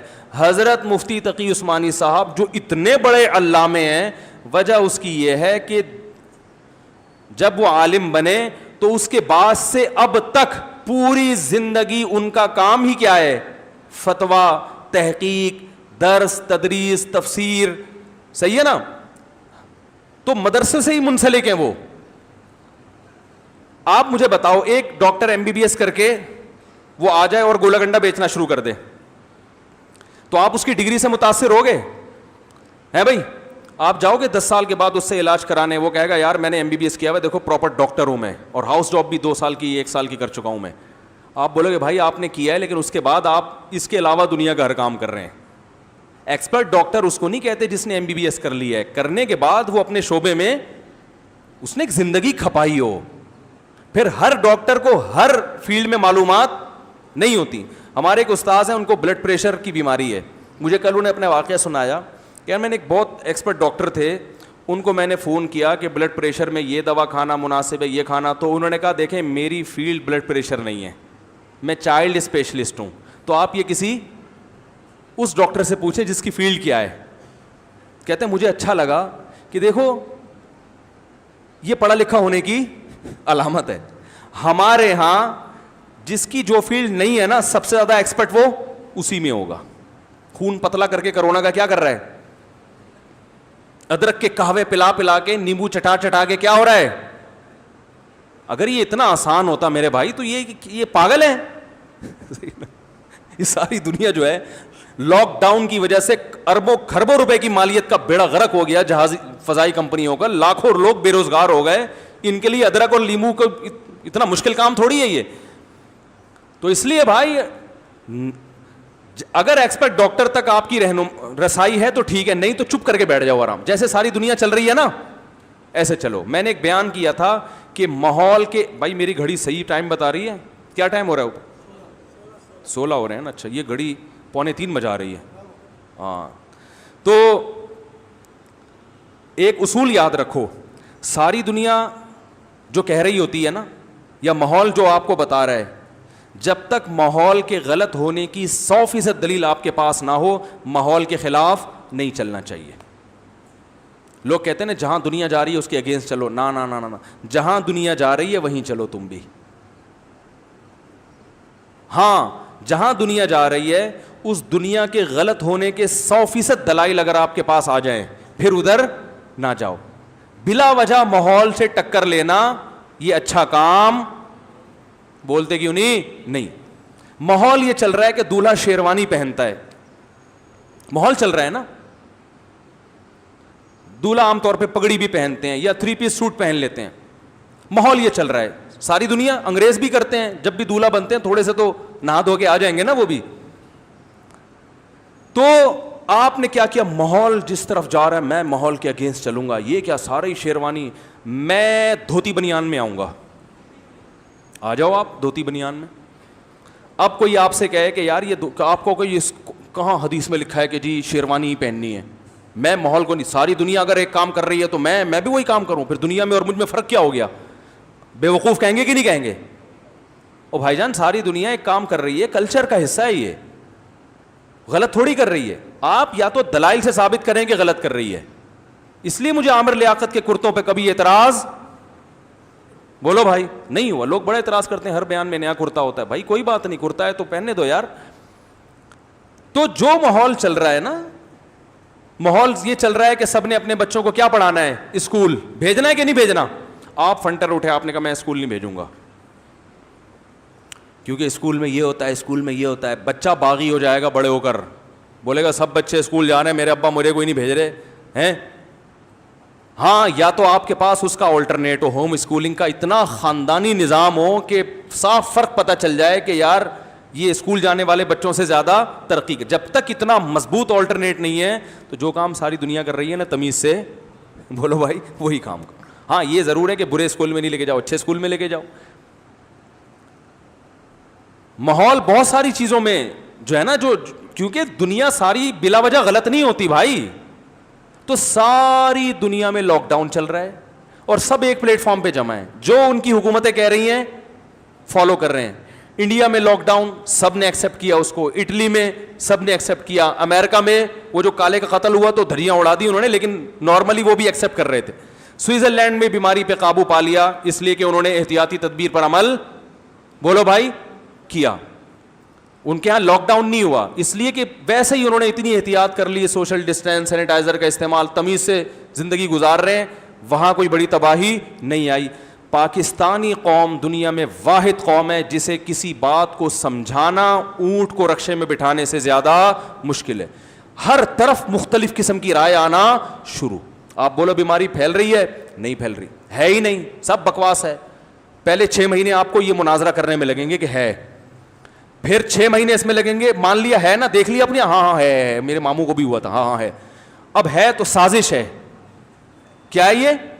اب 6 مہینے یہ سمجھانے میں لگیں گے بھائی سازش نہیں ہے, قدرت کی طرف سے بھی بیماریاں آتی ہیں, اور اگر سازش ہے بھی تو کرنی تو پھر بھی احتیاطی ہے نا. 6 مہینے یہ سمجھانے میں لگیں گے, کتنے مہینے ہو گئے؟ 12 مہینے. پھر جب یہ مان جائے گا ہاں ہے, اتنا نہیں ہے جتنا ڈرایا جا رہا ہے, اتنا, بولو بھائی اگلا اسٹیپ کیا ہوگا؟ اتنا نہیں ہے, پینک پھیلایا جا رہا ہے. مولانا طارق جمیل صاحب کے خلاف میں نے نیگیٹو کمنٹس دیکھے لوگوں کے, ان بیچاروں نے اپنی خیر خواہی میں احتیاط کا حکم دیا, خود بھی آئسولیٹ ہو گئے, تو ان کے پیچھے پڑ گئے ہیں لوگ.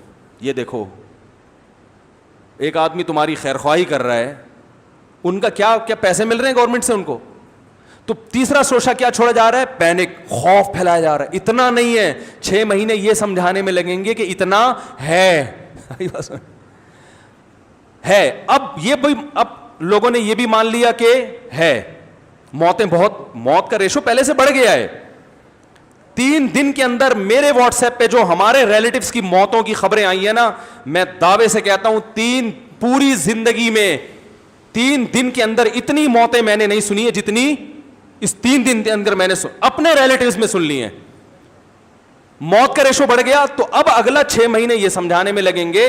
لوگ کہہ رہے ہیں مر تو رہے ہیں مگر کورونا کی وجہ سے نہیں. مگر بولو نا بھائی، یہ زبردستی ڈاکٹر مار رہے ہیں، یہ ڈاکٹر ہے جو قاتل ہیں. اب 6 مہینے قوم کو یہ سمجھانے میں لگیں گے کہ کس کی وجہ سے مر رہے ہیں.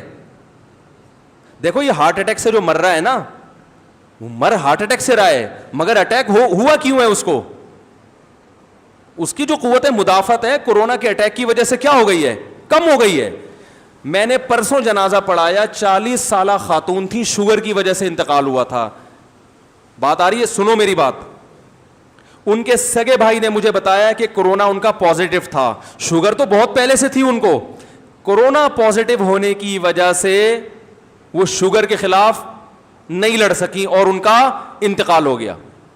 انہوں نے خود مجھے بتایا کہ میں نے اپنے تعلقات استعمال کر کے کورونا کو نیگیٹو کروایا ہے تاکہ میت مجھے مل جائے، اور رشتہ داروں میں یہی مشہور کرایا کہ کورونا بولو بھائی نہیں ہے، کیونکہ ایک خوف و ہراس پھیل جاتا. جنازہ میں نے پڑھایا ان کا.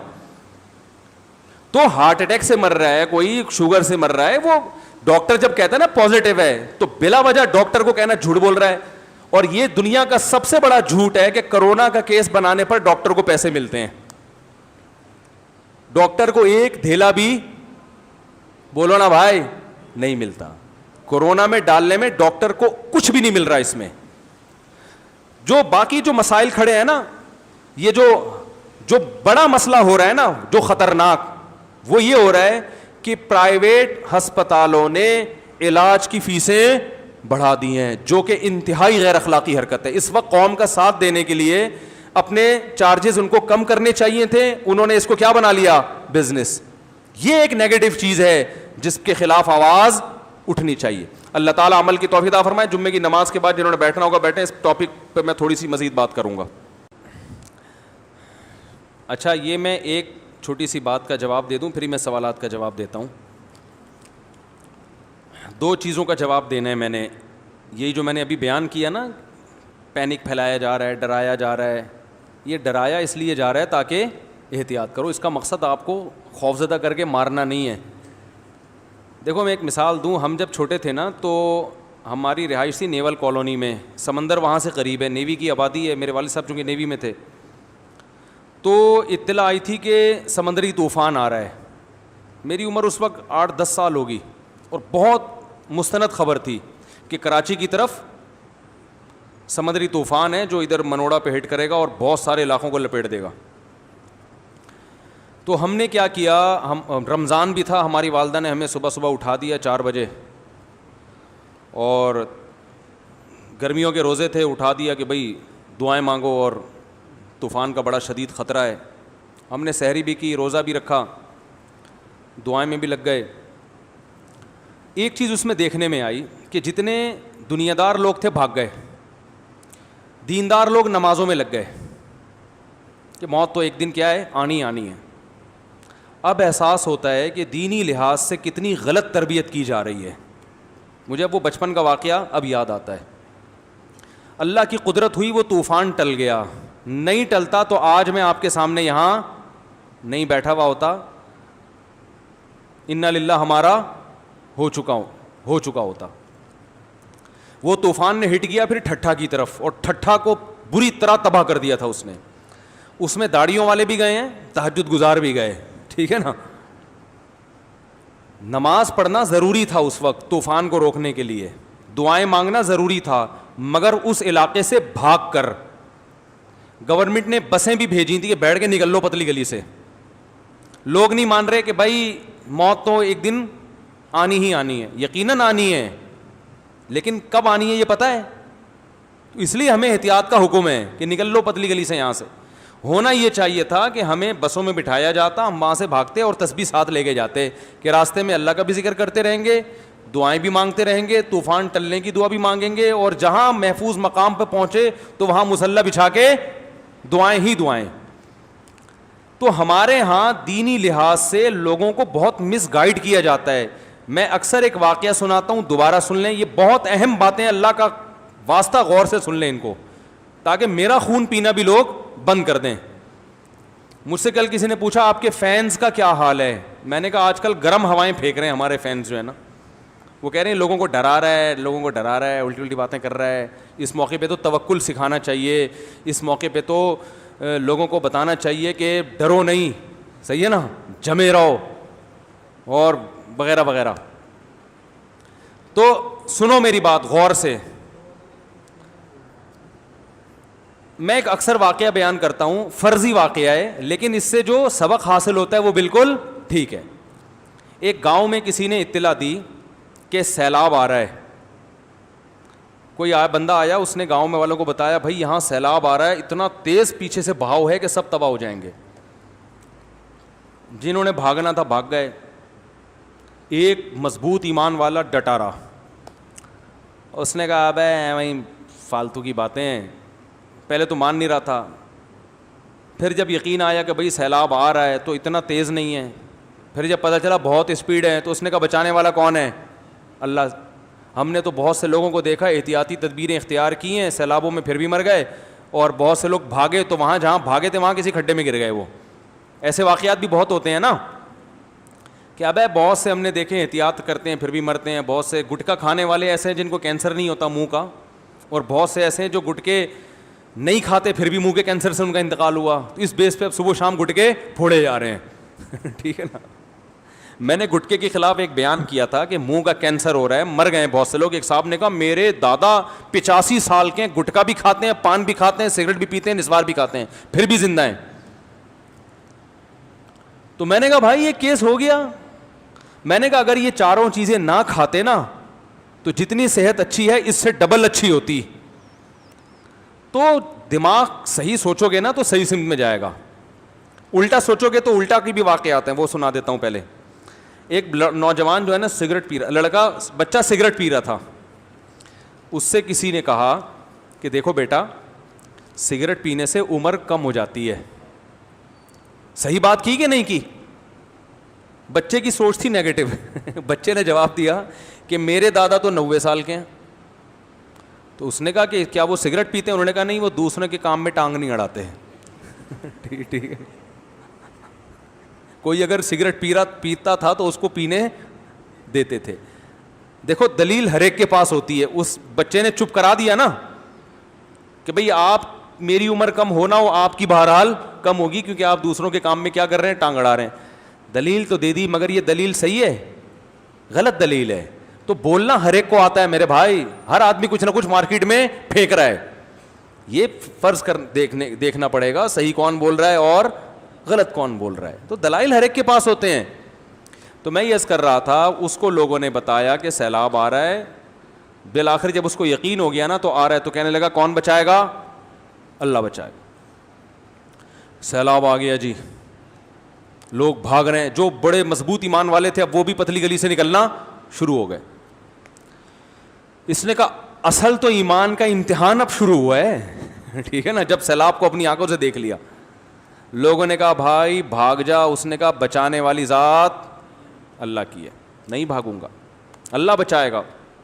بالآخر جب سیلاب نے اس کے گھر کو بھی گھیر لیا, اب پانی میں تیرنے لگا, تو حکومت نے کشتیاں بھیجیں کہ جو ابھی بھی پانی میں ہیں وہ کشتی میں بیٹھ جائیں. اب گورنمنٹ کی طرف سے اعلانات ہو رہے ہیں بھائی جو رہ گئی ہیں کشتی میں آ جائیں. وہ کہہ رہے نہیں بچانے والا کون ہے؟ بولتے کیوں نہیں, کیا ہو گیا؟ مجھے تو آپ لوگ بھی اسی کیٹیگری کے لگ رہے ہو. بچانے والا کون ہے؟ اللہ ہے. اچھا بھائی, کشتی آ گئی, نہیں بیٹھا. جب پانی بہت اوپر چلا گیا تو اب آخری حربے کے طور پہ حکومت نے ہیلی کاپٹر بھیجے, سیڑھیاں پھینکی کہ بھائی اب بھی جو رہ گئے نا سیڑھیوں سے لٹک جائیں. اس نے کہا اصل امتحان تو اب شروع ہوا ہے, نہ ہیلی کاپٹر پہ اعتماد نہیں کروں گا. بچانے والا کون ہے؟ اللہ. بالآخر یہ کہتے کہتے انا للہ ہو گیا. کسی نے کہتے ہیں خواب میں دیکھا. کیا ہوا؟ کہتے ہیں میں نے, اس بندے نے کہا یار میں نے اللہ سے شکایت کی مرنے کے بعد, اے اللہ اتنا میں نے تیرے پر اعتماد کیا, تو نے میرے توکل کی ذرا بھی لاج نہیں رکھی. تو اللہ میاں نے جواب میں اس سے کہا کمبخت, میں نے تیرے لیے پہلے اناؤنس کروایا کہ طوفان آ رہا ہے, حکومت کے ذریعے اعلان کروایا, ورنہ بہت جگہ پر سیلاب آتا ہے پبلک کو پتہ نہیں چلتا, اسی لیے کروایا تاکہ تو احتیاط کر بھاگ جائے یہاں سے, لیکن تو نہیں بھاگا. پھر میں نے سیلاب تجھے اپنی آنکھوں سے دکھا دیا تاکہ تو بھاگ جائے, کمبخت تو پھر بھی نہیں بھاگا. پھر میں نے کہا میرا بندہ مجھ پہ اعتماد کر رہا ہے, چلو کشتیاں بھیجو اس کے لیے شاید اب بچ جائے. میں نے کشتیاں بھیجی تو کشتی میں بھی سوار نہیں, ہونا یہ چاہیے تھا تجھے اسی وقت مار دیا جاتا, لیکن میں نے کہا میرا بندہ ہے اب اس کے لیے ہیلی کاپٹر بھیجتا ہوں میں. ہیلی کاپٹر بھیجے تو اس پہ بھی سوار نہیں ہو, تو نے مرنے کی, تو پہ تو خودکشی کا کیس ڈلے گا. بالکل یہی حال ہو رہا ہے کورونا کے ساتھ. چائنا سے شروع ہوا, ہمیں اسی وقت محتاط ہو جانا چاہیے تھا. اللہ نے کہا تم مسلمان ہو, کلمہ گو ہو, کافروں سے شروع کیا ہے, تم احتیاط کر لو, وہ غلطیاں نہ کرو جو انہوں نے کی ہیں. ہم نے کہا بچانے والا کون ہے؟ اللہ ہے. کچھ نہیں ہوتا وہ. پھر حدیثیں بھی ہم خود ہی سنانا شروع ہوا, ان حدیثوں پر بھی میں ابھی آتا ہوں جس سے مس گائیڈ کیا جا رہا ہے. اور صحابہ نے تو کچھ نہیں کیا تھا, صحابہ نے تو کہیں طاعون صحابہ کے دور میں پھیلا, انہوں نے تو کوئی احتیاط نہیں کی. میں بتاتا ہوں صحابہ نے کتنی احتیاطیں کی ہیں, ابھی بتاتا ہوں میں. یہ سب مسجدوں کو بند کرنے کی سازشیں ہیں, یہ سب ایک سازش ہے. اصل میں پوری دنیا کو ڈیجیٹل کیا جا رہا ہے, آن لائن ٹریڈنگ کو پروموٹ کیا جا رہا ہے. اصل میں دکانوں والوں کی روزگار کو کیا کیا جا رہا ہے؟ بند کیا جا رہا ہے. اصل میں ایجوکیشن میں ہمیں پیچھے دھکیلا جا رہا ہے. ارے کمبختوں, کیا خدا کی طرف سے بیماری نہیں دنیا میں آ سکتی؟ یہ فرض کر کے کیوں بیٹھ گئے ہو کہ اللہ بیمار نہیں کر سکتا لوگوں کو؟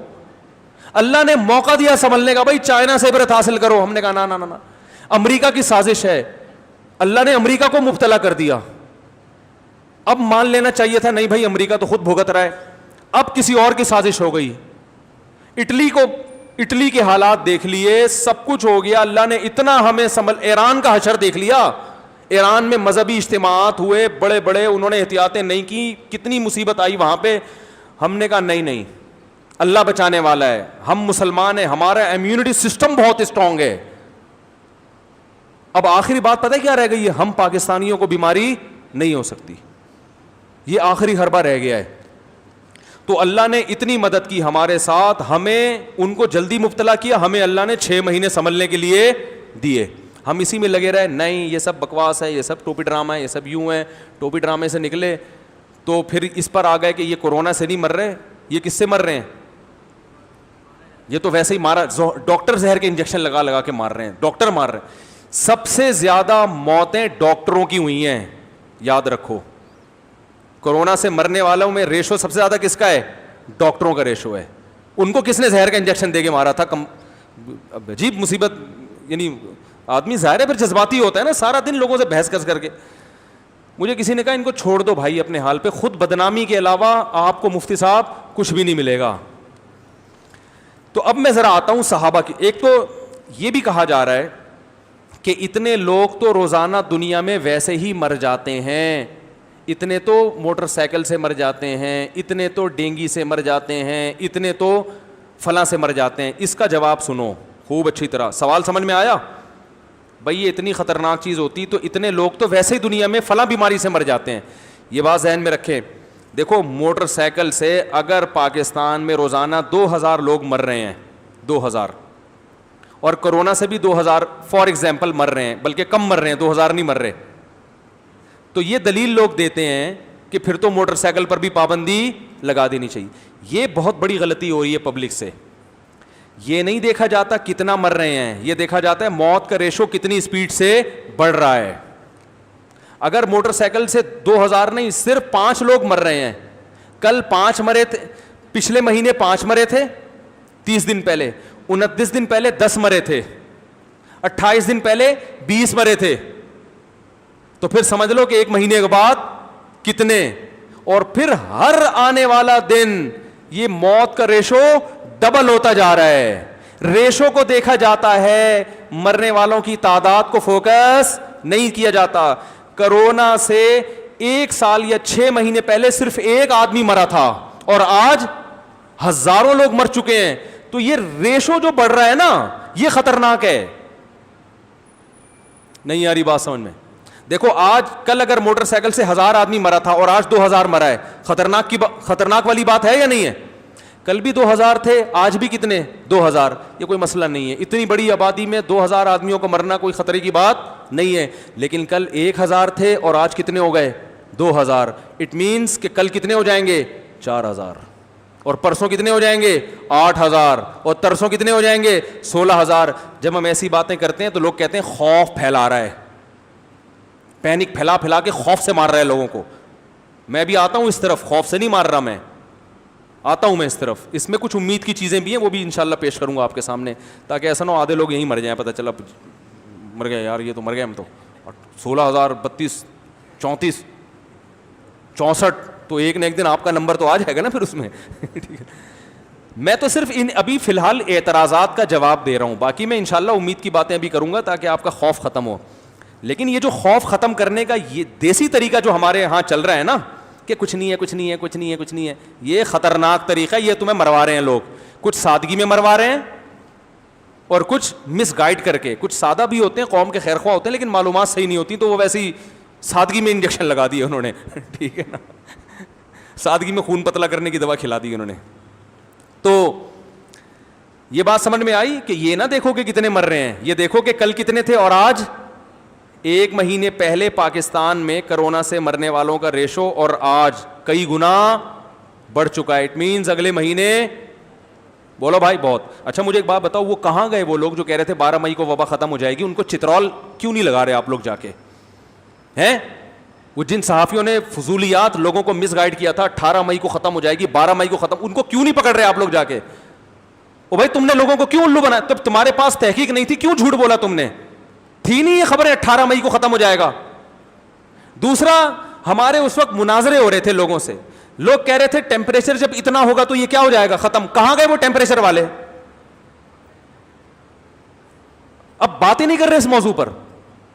جب اتنا ٹیمپریچر ہوگا نا تو کیا ہو جائے گا؟ یہ سردیوں کا وائرس ہے, یہ گرمیوں کا نہیں ہے. ہم اس وقت مناظرہ کر رہے تھے لوگوں سے, بحث کر رہے تھے, او بھائی ایسا یہ کون سی, یہ تو کسی کتاب میں نہیں لکھا.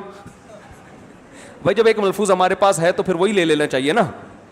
میں اپنی طرف سے کیوں کہوں یہ کون سی کتاب؟ جب ایک ریڈی میڈ ہمارے پاس ایک ملفوظ ایک سینٹنس آ گیا ہے تو اب میں ریڈی میڈ سینٹنس, دیکھو ریڈی میڈ اگر آپ کو ناپ کا کرتا بازار سے مل رہا ہے تو کپڑا خرید کے سلوانے کی ضرورت نہیں ہے. تو اب جہاں بھی قیامت کا تذکرہ آئے گا, کتاب کا تذکرہ آئے گا, تو پھر میں ریڈی میڈ الفاظ ادھار لوں گا, یہ تو کسی کتاب میں نہیں لکھا. آئی بات سمجھ میں؟ تو وہ لوگ کہاں گئے جو کہہ رہے تھے 18 مئی کو ختم ہو جائے گا؟ میرا مقصد ان لوگوں پہ طنز کرنا نہیں ہے جو یہ کہہ رہے تھے اتنا ٹیمپریچر بڑھے گا تو یہ کیا ہو جائے گا؟ ختم. ان پہ بھی طنز کرنا نہیں ہے. میرا مقصد صرف آپ کو یہ بتانا ہے کہ ہمارے ہاں تحقیق کا کوئی معیار نہیں ہے, تاکہ آئندہ ان لوگوں کی تحقیق پر آپ اعتماد نہ کریں. یہ کہنے کا مقصد ہے. ان کی ذات سے ہمیں کوئی تکلیف نہیں ہے. ہر چیز میں ایکسپرٹ کو تلاش کرنے کی کوشش کریں, یہ مقصد ہے. یہ صحافیوں کا کام نہیں ہے کہ 18 مئی کو ختم ہو جائے گا. صحافی رپورٹ پیش کر رہے ہیں 18 مئی کو کیا ہو جائے گا؟ ختم. اور آج کیا ہے؟ جون ختم ہونے والا ہے میرا خیال ہے. تو اور ٹیمپریچر اتنا ہوگا. میرے بحثیں ہوتی تھی یار کون سی, کہہ رہے وہ فلاں یوٹیوب پہ, میں نے خود انٹرنیٹ پہ پڑھا ہے. میں نے کہا بھائی انٹرنیٹ پہ تو کوئی بھی کچھ بھی ڈال دے. تو اب میں اصل بات کی طرف آتا ہوں کہ پہلا سوال لوگ یہ کرتے ہیں کہ اتنے تو ویسے ہی مر جاتے ہیں, اتنے تو مرتے ہیں, یقیناً مرتے ہیں, لیکن کل کتنے تھے اور آج کتنے؟ یہ ریشو اتنا بڑھتا نہیں ہے جتنا کورونا میں بڑھ رہا ہے. ایک بات. دوسری بات, اکثر لوگ کہتے ہیں کہ طاعون کی بیماری صحابہ کے دور میں بھی پھیلی تھی. کیا انہوں نے مسجدوں کو بند کیا؟ کیا انہوں نے یہ سب کیا جو آج ہو رہا ہے؟ کیا. اس کا جواب کیا ہے؟ اس سے زیادہ کیا انہوں نے. آپ کو معلومات نہیں ہے, صحابہ نے اس سے زیادہ کیا ہے. البدایہ والنہایہ اٹھا کے دیکھیں, طاعون امواس جو مشہور طاعون کی بیماری صحابہ اور تابعین کے دور میں پھیلی تھی شام میں, شام کی آدھی آبادی ختم ہو گئی تھی اس بیماری سے. عبداللہ ابن عمرو ابن العاص رضی اللہ تعالی عنہ نے جب دیکھا کہ بڑے بڑے صحابہ کا انتقال ہو گیا, بڑے بڑے صحابہ جو کریم تھی نا وہ دنیا سے جانے لگی, تو انہوں نے کہا کہ اس وقت جو میڈیکل سائنس نے اتنی ترقی نہیں کی تھی, انہوں نے ایک چیز آبزرو کی کہ جب ہم لوگوں میں ہوتے ہیں تو یہ بیماری پھیلتی ہے, سوشل ڈسٹینس کرتے ہیں تو یہ بیماری کم ہو جاتی ہے. بڑے ذہین تھے, ان کے بارے میں حدیث میں آتا ہے کہ بڑے ذہین تھے وہ. انہوں نے صحابہ کو حکم دیا کہ شہر کی آبادی سے نکل جاؤ, صحابہ اور تابعین کو حکم دیا. یہ دیکھو یہ بھی نکل رہے ہیں, صحیح ہے نا. صحابہ کو حکم کیا دیا؟ شہر کی آبادی سے. تو صحابہ کرام شام کے اطراف میں چلے گئے. وہ علاقہ چھوڑ کے بھاگنا تو جائز نہیں ہے, لیکن اس جگہ چلے گئے پہاڑوں اور بیابانوں کی طرف, اور سب ایک دوسرے سے کیا ہو گئے؟ دور. ہم اتنی احتیاط کا آپ کو بولو بھائی نہیں کہہ رہے, اور اس پر ہمیں تانے دیے جا رہے ہیں بھائی, اس پر ہمیں تانے دیے جا رہے ہیں کہ صحابہ نے تو اتنی احتیاطیں نہیں کی, صحابہ نے اس سے زیادہ احتیاط کی ہے. یہ بالکل صحیح سند سے واقعہ ہے. اور حضرت عمر کو جب پتا چلا تو حضرت عمر نے بھی ان کے فیصلے کی تصویب کی ہے, صحیح قرار دیا اس فیصلے کو. لوگ کہتے ہیں حضرت عمر کے دور میں طاعون پھیلا تھا, انہوں نے کیا کیا؟ تو جب ساری آبادی بکھر گئی ہے, بالکل ایک دوسرے سے دور ہو گئے, کیونکہ شہر کے اندر اس طرح سے رہنا ان کے لیے مشکل تھا, تو اللہ پھر تاریخ میں لکھا ہے کہ اللہ نے اس وبا کو مسلمانوں سے دور کر دیا. مجھے بتاؤ صحابہ کے امیون سسٹم بہت اسٹرانگ تھا یا نہیں تھا؟ لیکن آدھے 50,000 تو ٹوٹل آبادی تھی, 25,000 کا انتقال ہو گیا تھا. نہیں آ رہی بات. اور وہ ہم سے زیادہ نیک تھے. ہم کہہ رہے ہم تو تہجد پڑھتے ہیں, ہم تو نیک ہیں, ہم تو نماز پڑھتے ہیں, ہم تو وضو میں ناک میں پانی ڈال کے سارے وائرس کیا کر دیتے ہیں؟ باہر نکال دیتے ہیں. بھائی پاگلوں والی باتیں نہ کرو یار, اللہ کا بندے, کچھ تو عقل کے ہوش کے ناخن لو, کچھ کامن سینس کی باتیں کر لیا کرو. ایک اور مثال دوں صحابہ مسلمانوں کی, وہ صحابہ کی نہیں ہے لیکن ہم سے اچھے مسلمانوں کی. قرطبہ میں طاعون کی بیماری پھیلی تھی 5ویں یا 6ٹھی صدی ہجری میں. علامہ ابن حجر رحمۃ اللہ علیہ نے لکھا ہے یہ, وہ فرماتے ہیں طاعون کی بیماری پھیلی, جب لوگ جنازے اٹھنا شروع ہوئے تو جذباتی جو مولانا ٹائپ کے لوگ ہیں نا, انہوں نے کیا کیا, بجائے احتیاط کرنے کے انہوں نے لوگوں کو کہا کہ میدانوں میں نکلو, اجتماعی دعا ہوگی. حالانکہ اجتماع وبا میں زہر قاتل ہے. وبا میں اگر اجتماعات ہونا تو بیماری کیا ہو جاتی ہے؟ بہت اسپیڈ سے پھیلتی ہے. علامہ ابن حجر رحمہ اللہ نے لکھا کہ اللہ نے اجتماعی دعا کا حکم یا اجتماع کرنے کا حکم نماز استسقاء میں تو کہا ہے کہ جب بارش نہ ہو رہی ہو. طاعون میں ہمارے سامنے ایسی حدیث نہیں ہے, بلکہ طاعون میں آتا ہے کہ جب طاعون پھیلے تو آپ نے فرمایا, بخاری مسلم کی حدیث, جو اپنے گھر میں قرار پکڑے گا اس کو شہید کا اجر ملے گا. اس میں یہ نہیں ہے کہ کراؤڈ میں جائے. وہ سمجھ میں نہیں آ رہی بات میرا خیال ہے. تو انہوں نے کہا کہ اس حدیث کی کیا ہوئی ہے؟ مخالفت. مجمع ہوا, میدانوں میں لوگ جمع ہوئے اور رو رو کے دعائیں مانگی گئی ہیں کہ اللہ اس بیماری کو ہم سے دور کر دے. ابن حجر فرماتے ہیں کہ کم ہونے کے بجائے طاعون کی بیماری بڑھ گئی اور موتوں کا ریشو پہلے سے کئی گنا بڑھ گیا. ابن حجر فرماتے ہیں اس کی وجہ تھی بدعت کا ارتکاب, کہ جس بارے میں قرآن و سنت نے ہمیں رہنمائی نہیں کی, اخپل طریقے سے آپ اس عمل کو خود کیوں کر رہے ہو. ہمیں صحابہ میں مستند واقعات ملتے ہیں کہ جب وبا پھیلی انہوں نے اپنے گھر میں قرار پکڑا. مشہور صحابی ہیں, نام اس وقت ذہن سے نکل گیا, وہ طاعون کی جب وبا پھیلی ہے نا اپنے گھر میں بند ہو گئے تھے, وہ آئسولیٹ ہونا جسے کہتے ہیں, اور اتنی عبادت کرتے تھے. ان کی بیوی ان کی زوجہ بیان کرتی ہیں کہ ان کے پاؤں سوج جایا کرتے تھے, اور وہ فرمایا کرتے تھے کہ یہ وبا کا زمانہ ہے, اس میں اللہ نے ہمیں فرصت دی ہے, اس فرصت سے فائدہ اٹھاؤ, کیا کرو؟ عبادت. تو انہوں نے تو یہ اعلان نہیں کیا کہ لوگوں سب جھپیاں پا کے آپس میں کیا کرو, ملو, یہ کرونا ورونا کچھ نہیں ہے اور یہ طاعون واؤن کچھ نہیں ہے, جھپیاں پاؤ, مرنا ہوگا ایک دن, موت کا متعین ہے, مریں گے تو مریں گے, جئیں گے تو جئیں گے, جو کچھ ہوتا ہے کس سے ہوتا ہے؟ اللہ سے ہوتا ہے. نہیں یاری سمجھ میں, تو جو مرضی کرنا ہے کرو بھائی. میں بھی تھک گیا ہوں بول بول کے. اللہ کے بندو, ایک آدمی کا ایک حد تک حوصلہ ہوتا ہے بولنے کا. تو نہ آپ کے پاس صحابہ کا عمل ہے اور نہ آپ کے پاس میڈیکل سائنس ہے, پھینک رہے ہیں بیٹھ کے. آخری بات, بہت سی ویڈیوز آ رہی ہیں جن میں لوگ یہ ویڈیو بنا رہے ہیں کہ ہم نے بہت احتیاط کی تھی, ہمیں پھر بھی ہو گیا, فلاں نے بالکل بھی احتیاط نہیں کی تھی, اسے پھر بھی نہیں ہوا. یہ بالکل ایسا ہی ہے. جیسے فلاں تو گٹکا کھاتا ہے اسے منہ کا کینسر نہیں ہوا, لیکن فلاں نہیں کھاتا پھر بھی منہ کا کینسر بولو بھائی ہو گیا. ارے بھائی جب ایک چیز تواتر کے ساتھ ثابت ہو گئی کہ یہ بیماری ایک دوسرے سے پھیل رہی ہے, تو اس کا مطلب اگر کسی نے اپنے آپ کو آئسولیٹ کیا ہوا ہے پھر بھی ہو گیا تو ایسے کیسز کم ہیں. جیسے گٹکے سے کینسر والے کیسز زیادہ ہیں, بغیر گٹکے کے کینسر والے کیسز کم ہیں.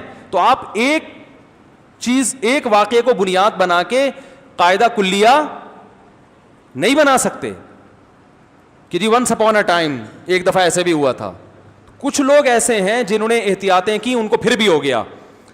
دو وجہ سے, ایک تو اللہ اپنی قدرت دکھاتا ہے بھائی, یہ جو حدیث میں آتا ہے نا لا ادوا ولا طیرا, بیماری پھیلتی نہیں ہے, اس کا مطلب صحیح مطلب یہی ہے کہ پھیلتی ہے تو اللہ کے حکم سے.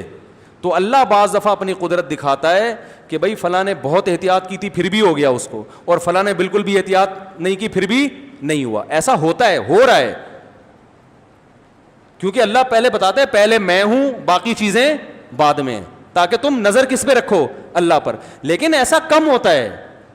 دیکھو عیسیٰ علیہ بغیر باپ کے اللہ نے حضرت عیسیٰ کو پیدا کیا کہ نہیں کیا؟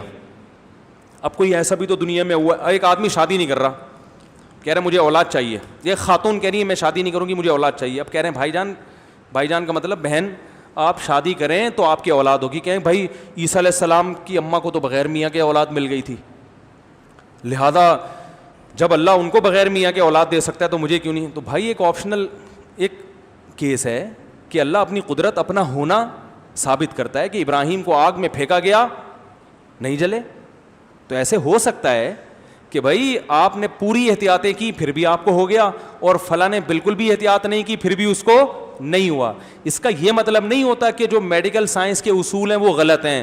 اصول کو فالو کرنا ہے ہم نے. اگر آپ کو بچہ چاہیے تو عیسیٰ علیہ السلام کے معجزے کو نہیں دیکھنا, آپ کو شادی بولو بھائی کرنی پڑے گی, اور صرف شادی کرنا بھی کافی نہیں ہے. آئی بات سامنے, اس کے پورے پروسیس ہے ایک. پھر اگر آپ کے جرمز کی کمی اولاد کی تو پھر دوائیں کھانی پڑیں گی تاکہ وہ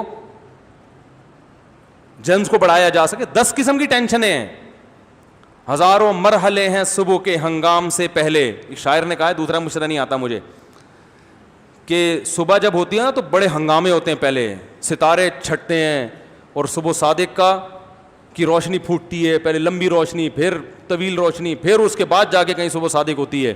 ایسے تھوڑی ہو جاتی ہے.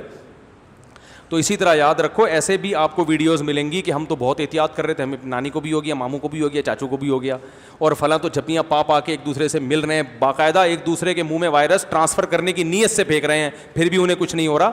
ایسے کچھ کیسز ہوتے ہیں, یہ اللہ کی قدرت کی دلیل ہوتے ہیں کہ نظر کس پہ رکھو بھائی, اللہ پہ. اس سے یہ ثابت نہیں ہوتا کہ آپ احتیاط کرنا چھوڑ دیں, صحیح ہے نا. اس کی سب سے بڑی دلیل یہ ہے کہ زیادہ تر یہ وائرس ڈاکٹروں کو ہوا ہے, کیونکہ ڈاکٹر سب سے زیادہ اس سے متاثر ہوتے ہیں. اگر یہ وائرس ایک دوسرے سے نہ لگ رہا ہوتا تو سب سے کم کیسز ڈاکٹروں کے ہوتے. ڈاکٹروں میں ہونا اس کی علامت ہے, کیونکہ ان کو ہسپتال جانا ہوتا ہے, مریضوں سے دن رات ملنا ہوتا ہے, تو زیادہ تر کیسز مبتلا کون ہو رہے ہیں اس میں؟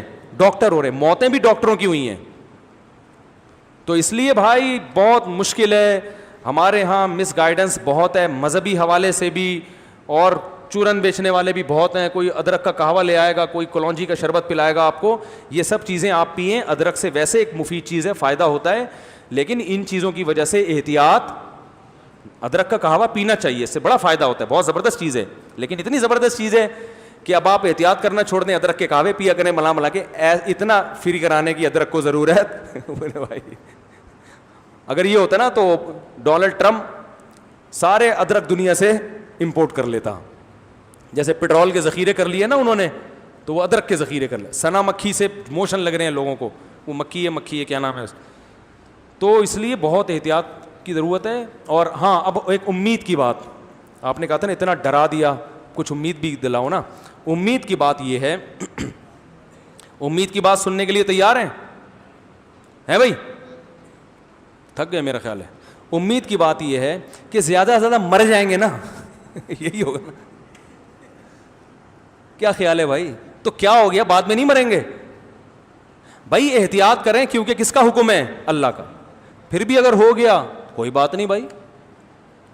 صحابہ کرام تعاون میں احتیاط کی انہوں نے, پھر بھی ہو گیا تو انہوں نے خوشی کا اظہار کیا کہ طاعون سے مرنے والا کیا ہے بھائی؟ شہید. تو علماء کہتے ہیں وباؤں سے مرنے والا بھی کیا ہے؟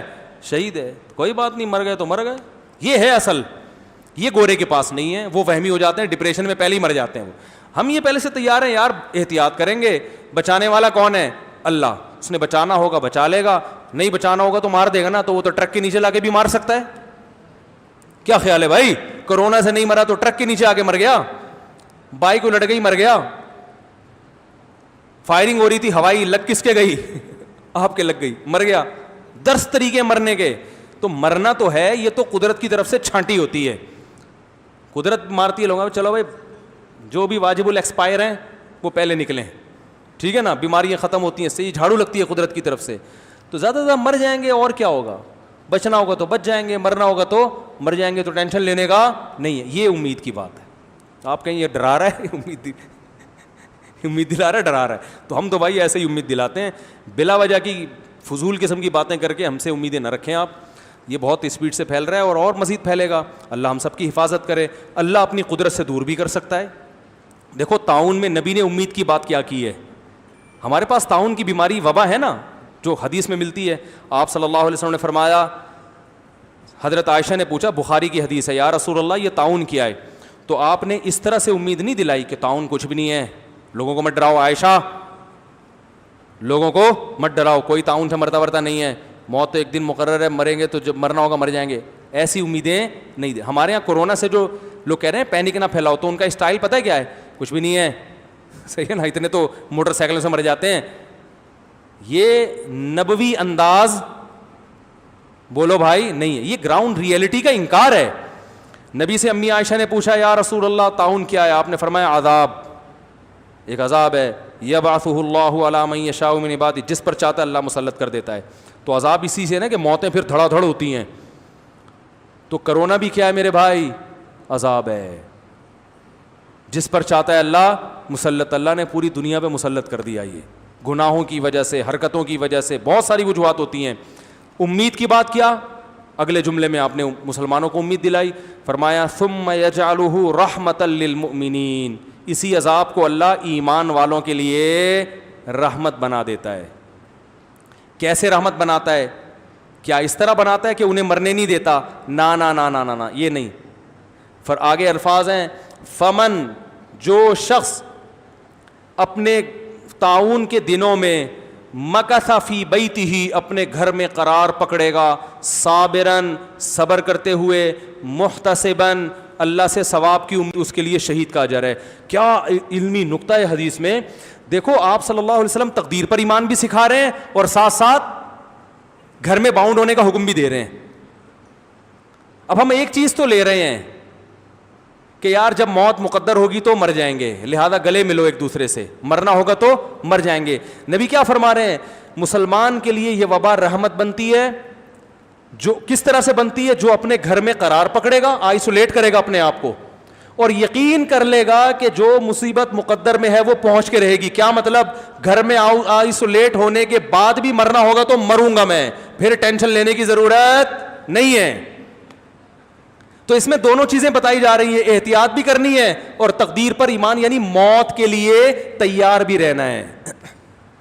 بھائی نبی کا انداز یہ ہے امیدیں دلانے کا. سمجھ رہے ہو کہ نہیں سمجھ رہے ہو؟ نہیں یاری بات. وہ ملفوظ یاد نہیں آ رہا, ایک اور ملفوظ تھا, یہ تو کسی کتاب میں نہیں لکھا, کے علاوہ بھی تھا ایک اور. نہیں یہی تو قیام, یہ تو ہوگا, یہ بھی نہیں, ایک اور تھا وہ بھول گیا, دیکھ کے آؤں گا میں اگلے جمعے انشاءاللہ. تو دوبارہ حدیث دیتا ہوں, کتنی پیاری حدیث ہے. میں نہیں بتاؤں گا, نہیں میں تو بتاؤں گا. کتنی زبردست حدیث ہے یا نہیں ہے, بخاری مسلم کی. نبی نے فرمایا مسلمانوں کے لیے کیا ہے یہ رحمت. کیسے رحمت بنے گی؟ لوگ کہتے ہیں پینک نہ پھیلاؤ, تو نبی تو بتا رہے ہیں کہ مریں گے مسلمان بھی اس میں ہے بھائی, لیکن امید کا پہلو کیا ہے بھائی؟ جو مقدر میں ہے وہ ہو کے رہے گا, مریں گے, لیکن اگر مقدر میں ہوگا تو مریں گے, نہیں ہوگا تو نہیں مریں گے. لیکن نبی یہ بھی نہیں کہہ رہے کہ احتیاط نہیں کرنی. فرمایا جو اپنے گھر میں قرار پکڑے گا, قرار پکڑنے کے بعد اللہ پہ توکل کرے گا. کاش میرے پاس رینجرز ہوتی, پولیس ہوتی, آرمی ہوتی, 21 توپوں کے ذریعے آپ کو سمجھواتا میں بات کو. 21 توپوں کے ذریعے کوشش کرتا سمجھاؤں آپ کو بات.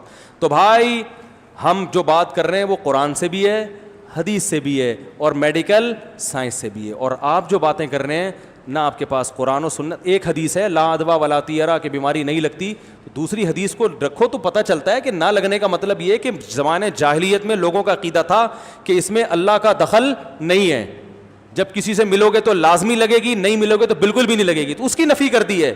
بھائی بعض دفعہ احتیاط کرو گے پھر بھی لگ جائے گی, بعض دفعہ احتیاط نہیں کرو گے پھر بھی نہیں لگے گی. یہ ارادہ کس کا ہوگا؟ اللہ کا. لیکن احتیاطی تدبیر کا نبی نے حکم دیا. بنو ثقیف قبیلہ باہر آیا مسجد سے, مسجد کے باہر بیٹھا ہوا تھا بیعت ہونے کے لیے, ان میں جذام کا مریض تھا. آپ نے ان کو مسجد میں داخل ہونے کی اجازت نہیں دی, آپ نے فرمایا یہیں سے ہم نے بیعت کر لیا. آج کسی امام میں دم ہے؟ لوگ آ رہے ہیں مجھ سے ملاقات کرنے کے لیے, میں کہتا ہوں میں ملاقات نہیں کروں گا, لوگ کہتے ہیں یہ دیکھو یہ ہے توکل, مفتی صاحب کو دیکھو ہو گیا, ڈر رہے ہیں, موت سے ڈر رہے ہیں. تو یہ پتہ نہیں نبی کے دور میں ہوتے تو کیا کرتے. آپ صلی اللہ, کتنی دور سے وہ قبیلہ آیا ہے. مجھے لوگ کہتے ہیں میں لانڈی سے آیا ہوں. او بھائی وہ قبیلہ لانڈی سے نہیں, شاید طائف سے آیا تھا, دوسرے شہر سے آیا تھا, صحیح ہے نا. کیا مسجد کے باہر روک دیا اس کو, جذام کا مریض ہے, اور فرمایا کہ ہم نے تمہیں یہیں سے بیعت. حالانکہ اصول یہ تھا بیعت کس طرح ہوتی تھی, ہاتھ میں ہاتھ دے کے. لوگ کہتے ہیں یہ بھی تو حدیث ہے کہ آپ نے جذام کے مریض کے ساتھ کھانا کھایا ہے بھائی, یہ بھی تو حدیث ہے, اس کو کیوں نہیں بتاتے؟ اس کا ایک الزامی جواب ہے, ایک تحقیقی الزامی جواب یہ ہے کہ پھر آپ وہ والی نہیں بتا رہے تو ہم یہ والی نہیں بتا رہے. آپ بھی تو دونوں حدیثیں بتاؤ نا, آپ بھی تو ایک ہی کو فوکس کر رہے ہو. دوسری حدیث بھی ہے, اس کی وجہ یہ ہے کہ بسا اوقات اس کی ضرورت پڑتی ہے معاشرے میں کہ جس کو وبائی بیماری پھیلی ہے اس کی تیمار داری کرنی پڑتی ہے. اگر سارے ہی اس سے دور بھاگ جائیں گے تو وہ تو بیچارہ پہلے ہی مر جائے گا. تو حدیث میں دوسرا آپشن بھی رکھا ہے, وہ ضرورت کے موقع پر ہے کہ اگر جیسے ڈاکٹر ہی اگر ہسپتال سے بھاگ جائے, کہ نبی نے فرمایا کہ طاعون کی بیماری میں گھر میں قرار پکڑو, تو ڈاکٹر صاحب کہہ رہے ہیں میں کہاں رہوں گا, ہے بھائی گھر میں رہوں گا. تو اس کے لیے دوسری حدیث بھی ہے کہ بھائی وہ جو نبی نے دعا سکھائی ہے کہ وہ دعا پڑھ کے جذام کے مریض کے ساتھ کھانا کھا لو انشاءاللہ کچھ نہیں ہوگا. تو وہ دعا ان ڈاکٹروں کے لیے ہے کہ بھائی آپ نے تو جانا ہے, آپ اگر قوم کو چھوڑ دو گے یہ تو بیچارے پہلے مر جائیں گے. یا آپ کے گھر میں کوئی بوڑھا مریض ہو گیا تو اب یہ تھوڑی کہ گھر چھوڑ کے بھاگ جاؤ, اب کیا کرنا ہے, اللہ پہ توکل, اس بوڑھے کی تیمارداری کرنی ہے احتیاط کے ساتھ, اور بولنا ہے کہ بھائی اللہ بچانے والا ہے, تو اللہ بچانے ہوگا تو بچا لے گا, اللہ نے بھی مارنا ہوگا تو آپ کو مار دے گا. تو دونوں طرح کی اس طرح کی, ورنہ اصل قانون وہی ہے جو نبی صلی اللہ علیہ وسلم نے طاعون کے بارے میں فرمایا کہ گھر میں قرار پکڑو. تو بھائی ہم جو اتنا آپ کو کہہ رہے ہیں یہ حکومت کے کہنے سے نہیں کہہ رہے, اس لیے کہہ رہے ہیں اب احتیاط کر لیں. ویسے تو اب اتنا پھیل گیا ہے کہ اب جو ہے نا معاملہ ہاتھ سے نکل چکا ہے. ہمارے ایک استاذ کل کہہ رہے تھے اب لوگوں کو احتیاط تو لوگ کریں گے نہیں, کیونکہ کل میں صبح جا رہا تھا بینک کے باہر, میں نے ایسے رش دیکھا ہے جیسے چھتے میں شہد کی مکھیوں کا رش ہوتا ہے. شہد کی مکھیاں ہوتی ہیں نا ایسے, بینک پتہ نہیں بل جمع کرانے کی آخری تاریخ تھی کیا تھا, تو ہم نے کہا احتیاط گئی.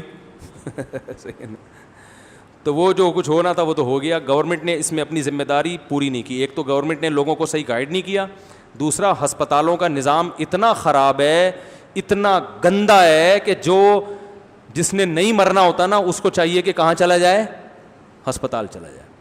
حالانکہ اس وقت حکومت کو ایمرجنسی وارڈ بنانے چاہیے اور حکومت کو ہسپتالوں کے باہر کیمپ لگانے چاہیے کہ جو کرونا کے مریض آ رہے ہیں کم از کم آکسیجن کا تو کوئی انتظام ہو نا ان کے لیے. ٹھیک ہے آپ کے پاس اتنے وینٹیلیٹر نہیں ہے, دیسی آکسیجن کے دیسی سلنڈر تو آپ انتظام کر, شاپر میں یار بھر دو, کچھ تو کرو, ٹھیک ہے نا. کچھ بھی گورنمنٹ نہیں کر رہی ہے, تو گورنمنٹ تو بیڑا ہی غرق کر دیا لوگوں کا. تو ہم آپ کو احتیاطی تدابیر کا حکم اس لیے دے رہے ہیں کہ آپ نے اپنی حفاظت خود کرنی ہے. تو پھر بھی اگر ہو جائے گھبرانا نہیں ہے. ایک تو موت کا ریشو اس میں کم ہے, بچتے زیادہ ہیں مرتے کم ہیں. تو لوگ کہہ رہے ہیں پھر جب مرتے کم ہیں تو پھر احتیاط کیوں کریں. او بھائی وہ کم کی تعداد بھی بہت زیادہ ہے, یہ مقصد ہے. وہ کم ہو کے بھی تو 2.5 کروڑ کی 18 کروڑ 20 کروڑ کی آبادی میں وہ کم تھوڑی ہوں گے. دوسری بات یہ ہے کہ آپ جوان ہیں لیکن آپ کے گھر میں کوئی بوڑھا ہو سکتا ہے, آپ کو ہو سکتا ہے کچھ نہ ہو لیکن آپ کیریئر ہوں. تو آپ کیوں چاہتے ہیں کہ آپ کے گھر کے بوڑھوں کی زندگیاں کم ہو جائیں. ہمیں شریعت نے حکم دیا نا کہ اپنے گھر کے دادا دادی نانا نانی, یہ تو ہمارے گھروں کی رونق ہیں, ہمارے گھروں کی برکتیں ہیں.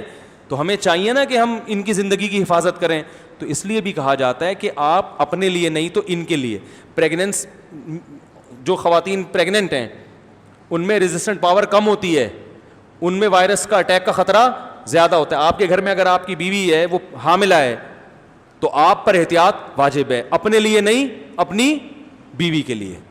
دودھ پیتا معصوم بچہ ہے اس میں ریزسٹنٹ پاور کم ہوتی ہے, تو آپ اپنے لیے نہیں اپنے اس چھوٹے تھوڑے سے, جب بچہ بڑا ہو جائے تو پھر اس میں ہوتی ہے پاور, وہ پھر بچوں کو اتنی جلدی اٹیک نہیں ہوتا ڈاکٹر کہتے ہیں. تو اسی طرح کوئی شوگر کا مریض ہے, کوئی ہارٹ کا مریض ہے, اس پہ اٹیک کا خطرہ زیادہ ہے, تو آپ یہ ایک طرف احتیاطیں کر رہے ہو تو بہتر نہیں ہے شوگر کا مریض بھی تھوڑے دن زندہ رہ لے تو اچھا نہیں ہے؟ کیا خیال ہے؟ یہ جو ہارٹ دل کا مریض ہے یہ ابھی اٹیک نہ ہو بعد میں ہو جائے تو برا تو نہیں ہے نا, لیکن آپ چاہ رہے ہو کہ یہ ابھی اٹیک ہو ابھی مرے, یہ جتنے انہیں نکلنا ہے نکالو سب کو. تو اگر آپ جھاڑو ہی لگانا چاہتے ہو تو پھر تو ٹھیک ہے میرے بھائی, لیکن یہ اچھا کام جھاڑو کچرے کی لگایا کریں.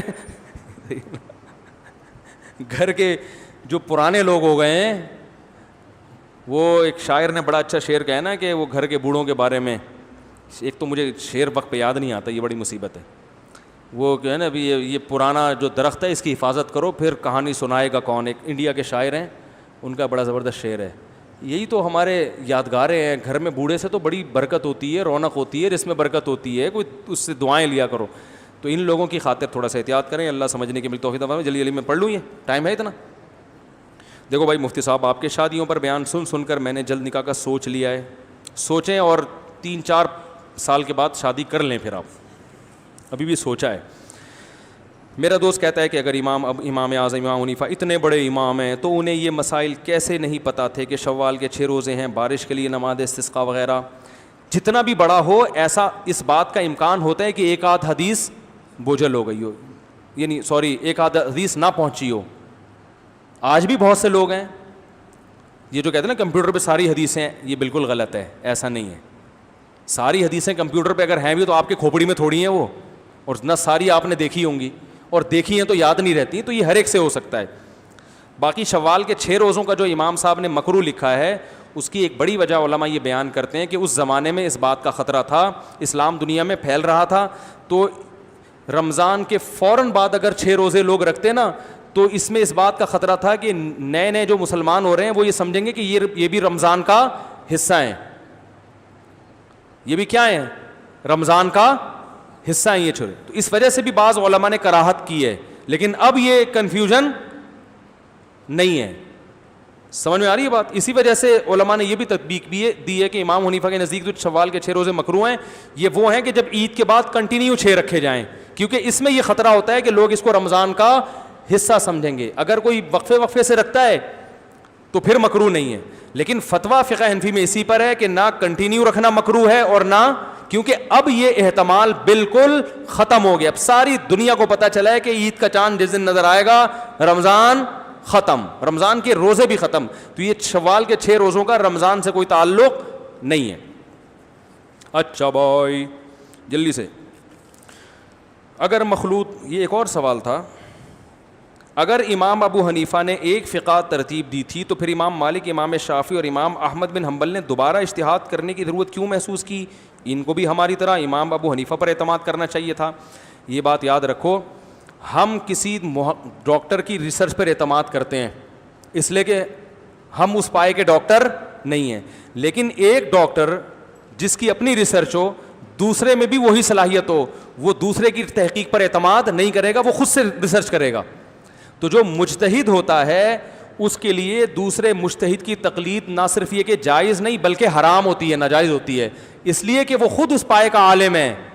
تو تقلید عوام کو کہا جاتا ہے یا ہم جیسے علماء کو کہا جاتا ہے کہ مجتہد کی کریں, ایک مجتہد کو دوسرے مجتہد کی تقلید کا نہیں کہا جاتا. تو امام مالک, امام شافعی, امام احمد بن حنبل یہ خود بہت بڑے علامے تھے, تو یہ امام حنیفہ کی تقلید نہیں کریں گے. سمجھ میں نہیں آ رہی تو رہنے دو. اور یہ بھی کہا جاتا ہے نا کہ امام حنیفہ نے خود اپنی تقلید سے منع کیا ہے.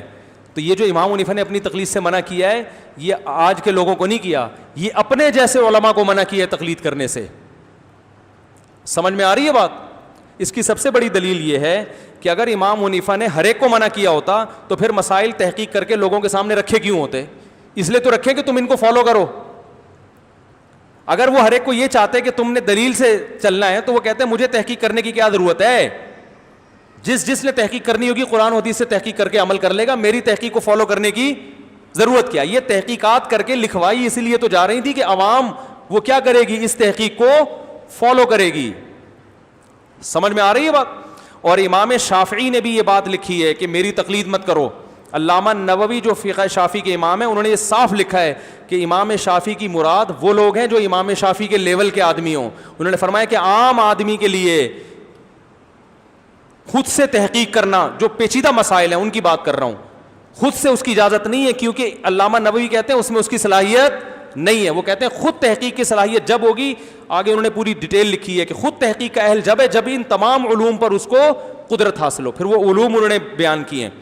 تو امام شافعی کی بات انہی کے شاگرد ہم سے زیادہ اچھا سمجھتے ہیں, سمجھ رہے ہیں. اور امام شافعی نے خود بھی لوگ کہتے ہیں امام حنیفہ کسی کی تقلید کیوں نہیں کرتے تھے.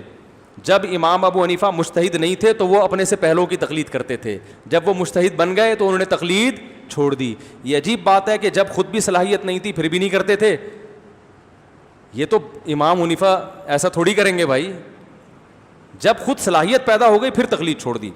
امام شافعی نے ایک مسئلے میں کہا ہے قلتہ تقلیدا لعطاء, اس میں نے عطاء ابن ابی رباح کی تقلید کی ہے. تو پتہ چلا امام شافعی بھی کیا کرتے تھے, جب تک خود مجتہد نہیں تھے تو وہ بھی کسی کی تقلید کرتے تھے. تو ہم جو کہہ رہے ہیں نا تقلید واجب ہے, ان پر واجب ہے جو مجتہد نہیں ہے. اگر مخلوط دعوت میں جانا ناجائز ہے تو پھر طواف میں تو بھی تو مخلوط ماحول ہوتا ہے.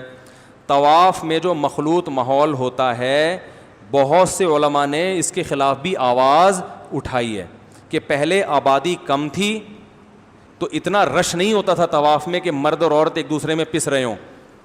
تو شاہ فہد کے دور میں علماء نے اس پر آواز اٹھائی تھی, اور خود سعودی علماء نے اٹھائی تھی کہ خواتین کا مطاف الگ ہونا چاہیے, مردوں کا الگ. لیکن یہ کہ وہاں جب صدیوں سے ایک کام ہو رہا ہوتا ہے نا اس کا چینج کرنا آسان نہیں ہوتا, اور اس میں بہت ساری مشکلات بھی ہوتی ہیں. تو وہ ایک مجبوری کی وجہ سے ہو رہا ہے. اگر اس سے آپ استدلال کرتے ہیں کہ طواف میں مرد اور عورت اکٹھے ہوتے ہیں اس لیے اختلاط جائز ہے, تو سوال پیدا ہوتا ہے نماز میں کیوں نہیں ہوتے؟ نماز میں نبی نے مردوں کو عورتوں کے ساتھ کھڑے ہونے کی اجازت دی ہے؟ نہیں دی ہے نا. نماز میں مردوں کی صف آگے اور عورتوں کی صف سے پیچھے. تو جب نماز میں مخلوط ماحول کی اجازت نہیں دی تو شادی بیاہ میں کہاں سے اجازت ہوگی؟ تو وہ طواف میں ایک مجبوری سے ہے کہ وہ ممکن نہیں ہے, اتنا کراؤڈ ہے, وہ کیسے روکیں گے؟ اور ویسے بھی طواف کا ایک وقار بھی ہوتا ہے نا, طواف کا ایک روحانی اثر بھی ہوتا ہے کہ وہاں اختلاط کے باوجود بھی گناہ کا خیال نہیں آتا. جبکہ شادی بیاہوں میں جو مخلوط ماحول ہوتا ہے وہاں تو جاتے ہی اس چکر میں بہت سے لوگ. ہاں نا, میتوں میں ہو رہا ہے. میں ایسی شادی جانتا ہوں جو میت پہ ہوئی ہے. میں نے ایک اپنے دوست سے میں نے پوچھا یار آپ کی یہاں شادی کیسے ہو گئی؟ یہ تو آپ کے نہ ریلیٹیو ہیں نہ رشتہ دار ہیں, کچھ بھی نہیں. کہہ رہے ہیں یار وہ بھی میت پہ آئی ہوئی تھی, میں بھی آیا ہوا تھا, جنازہ پڑا ہوا ہے وہیں آنکھ مٹکا ہوا ہے. جنازے میں کیا ہوا ہے؟ آنکھ مٹکا. سمجھتے ہیں؟ سمجھتے تو ہوں گے, کیوں نہیں, اتنے بھی گھننا بننے کی ضرورت نہیں ہے. جنازے پہ دونوں نے ایک دوسرے کو دیکھا ہے اور وہیں پھر آنکھ مٹکا ہوا, سیٹنگ ہوئی. انہوں نے کہا ابھی تو فی الحال رونے کا ٹائم ہے, رو لو, بعد میں ملتے ہیں. یعنی آنکھ مٹکا جو سیٹنگ ہوئی وہ جنازے سے ہوئی, تکمیل اس کی پھر کسی ویڈنگ میں ہوئی ہے, کسی شادی میں, پھر وہ تمیز سے, پھر وہ تو وہاں تو اتنا مسئلہ نہیں ہوتا. صحیح ہے نا. تو باقاعدہ بچے ہیں ماشاء اللہ, ہنسی خوشی زندگی گزار رہے ہیں. تو رات کو سورہ ملک پڑھنے کی کیا فضیلت ہے؟ عذاب قبر سے حفاظت ہوتی ہے. آج کل مردوں کا ہی ریزر عورتوں کے نام سے بازاروں میں بیچا جا رہا ہے, تو بس اس حوالے سے بتا دیں کیا وہ ریزر جس میں بلیڈ لگا ہوتا ہے عورتوں پر حرام ہے؟ حرام نہیں ہے بھائی, فضیلت کے خلاف ہے. ریزر بھی عورتیں استعمال کر سکتی ہیں. ایک بات آئی تھی ذہن میں, بہت اہم پوائنٹ کی بات تھی. ابھی میں نے کیا مسئلہ بیان کیا اس سے پہلے, یہ جو آپ کو پرچی, ابھی جو لاسٹ مسئلہ کیا بیان کر رہا تھا میں, ابے سورہ یعنی اس سے پہلے, ہاں مرد اور خواتین کا اختلاط پر بات کر رہا تھا نا. ایک اہم چیز آئی تھی دماغ میں, بالکل نکل گئی ہے, کاش دوبارہ آ جائے. اس سے دماغ میں بڑی ایک ٹینشن ہوتی ہے کہ ایک چیز بات آتے آتے سائڈوں سے نکل جائے. کدھر گئی؟ اگر کسی نے انشورنس پالیسی لی ہو اور وہ مکمل ہو گئی ہو تو اب اسے کیسے معلوم ہوا کہ یہ حرام ہے؟ اب جو اماؤنٹ اسے ملے گا اس میں سے کتنا لینا جائز ہوگا؟ جتنا اماؤنٹ آپ نے انشورنس کمپنی کو قسطوں کے نام پہ جمع کرایا ہے وہ سارا آپ کا ہے, وہ رکھ لیں, جو اضافی ہے وہ ثواب کی نیت کے بغیر صدقہ کر دیں. سمجھ گئے؟ پروفٹ حلال نہیں ہے, جو اصل راس المال ہے وہ کیا ہے؟ حلال ہے. سمجھ گئے؟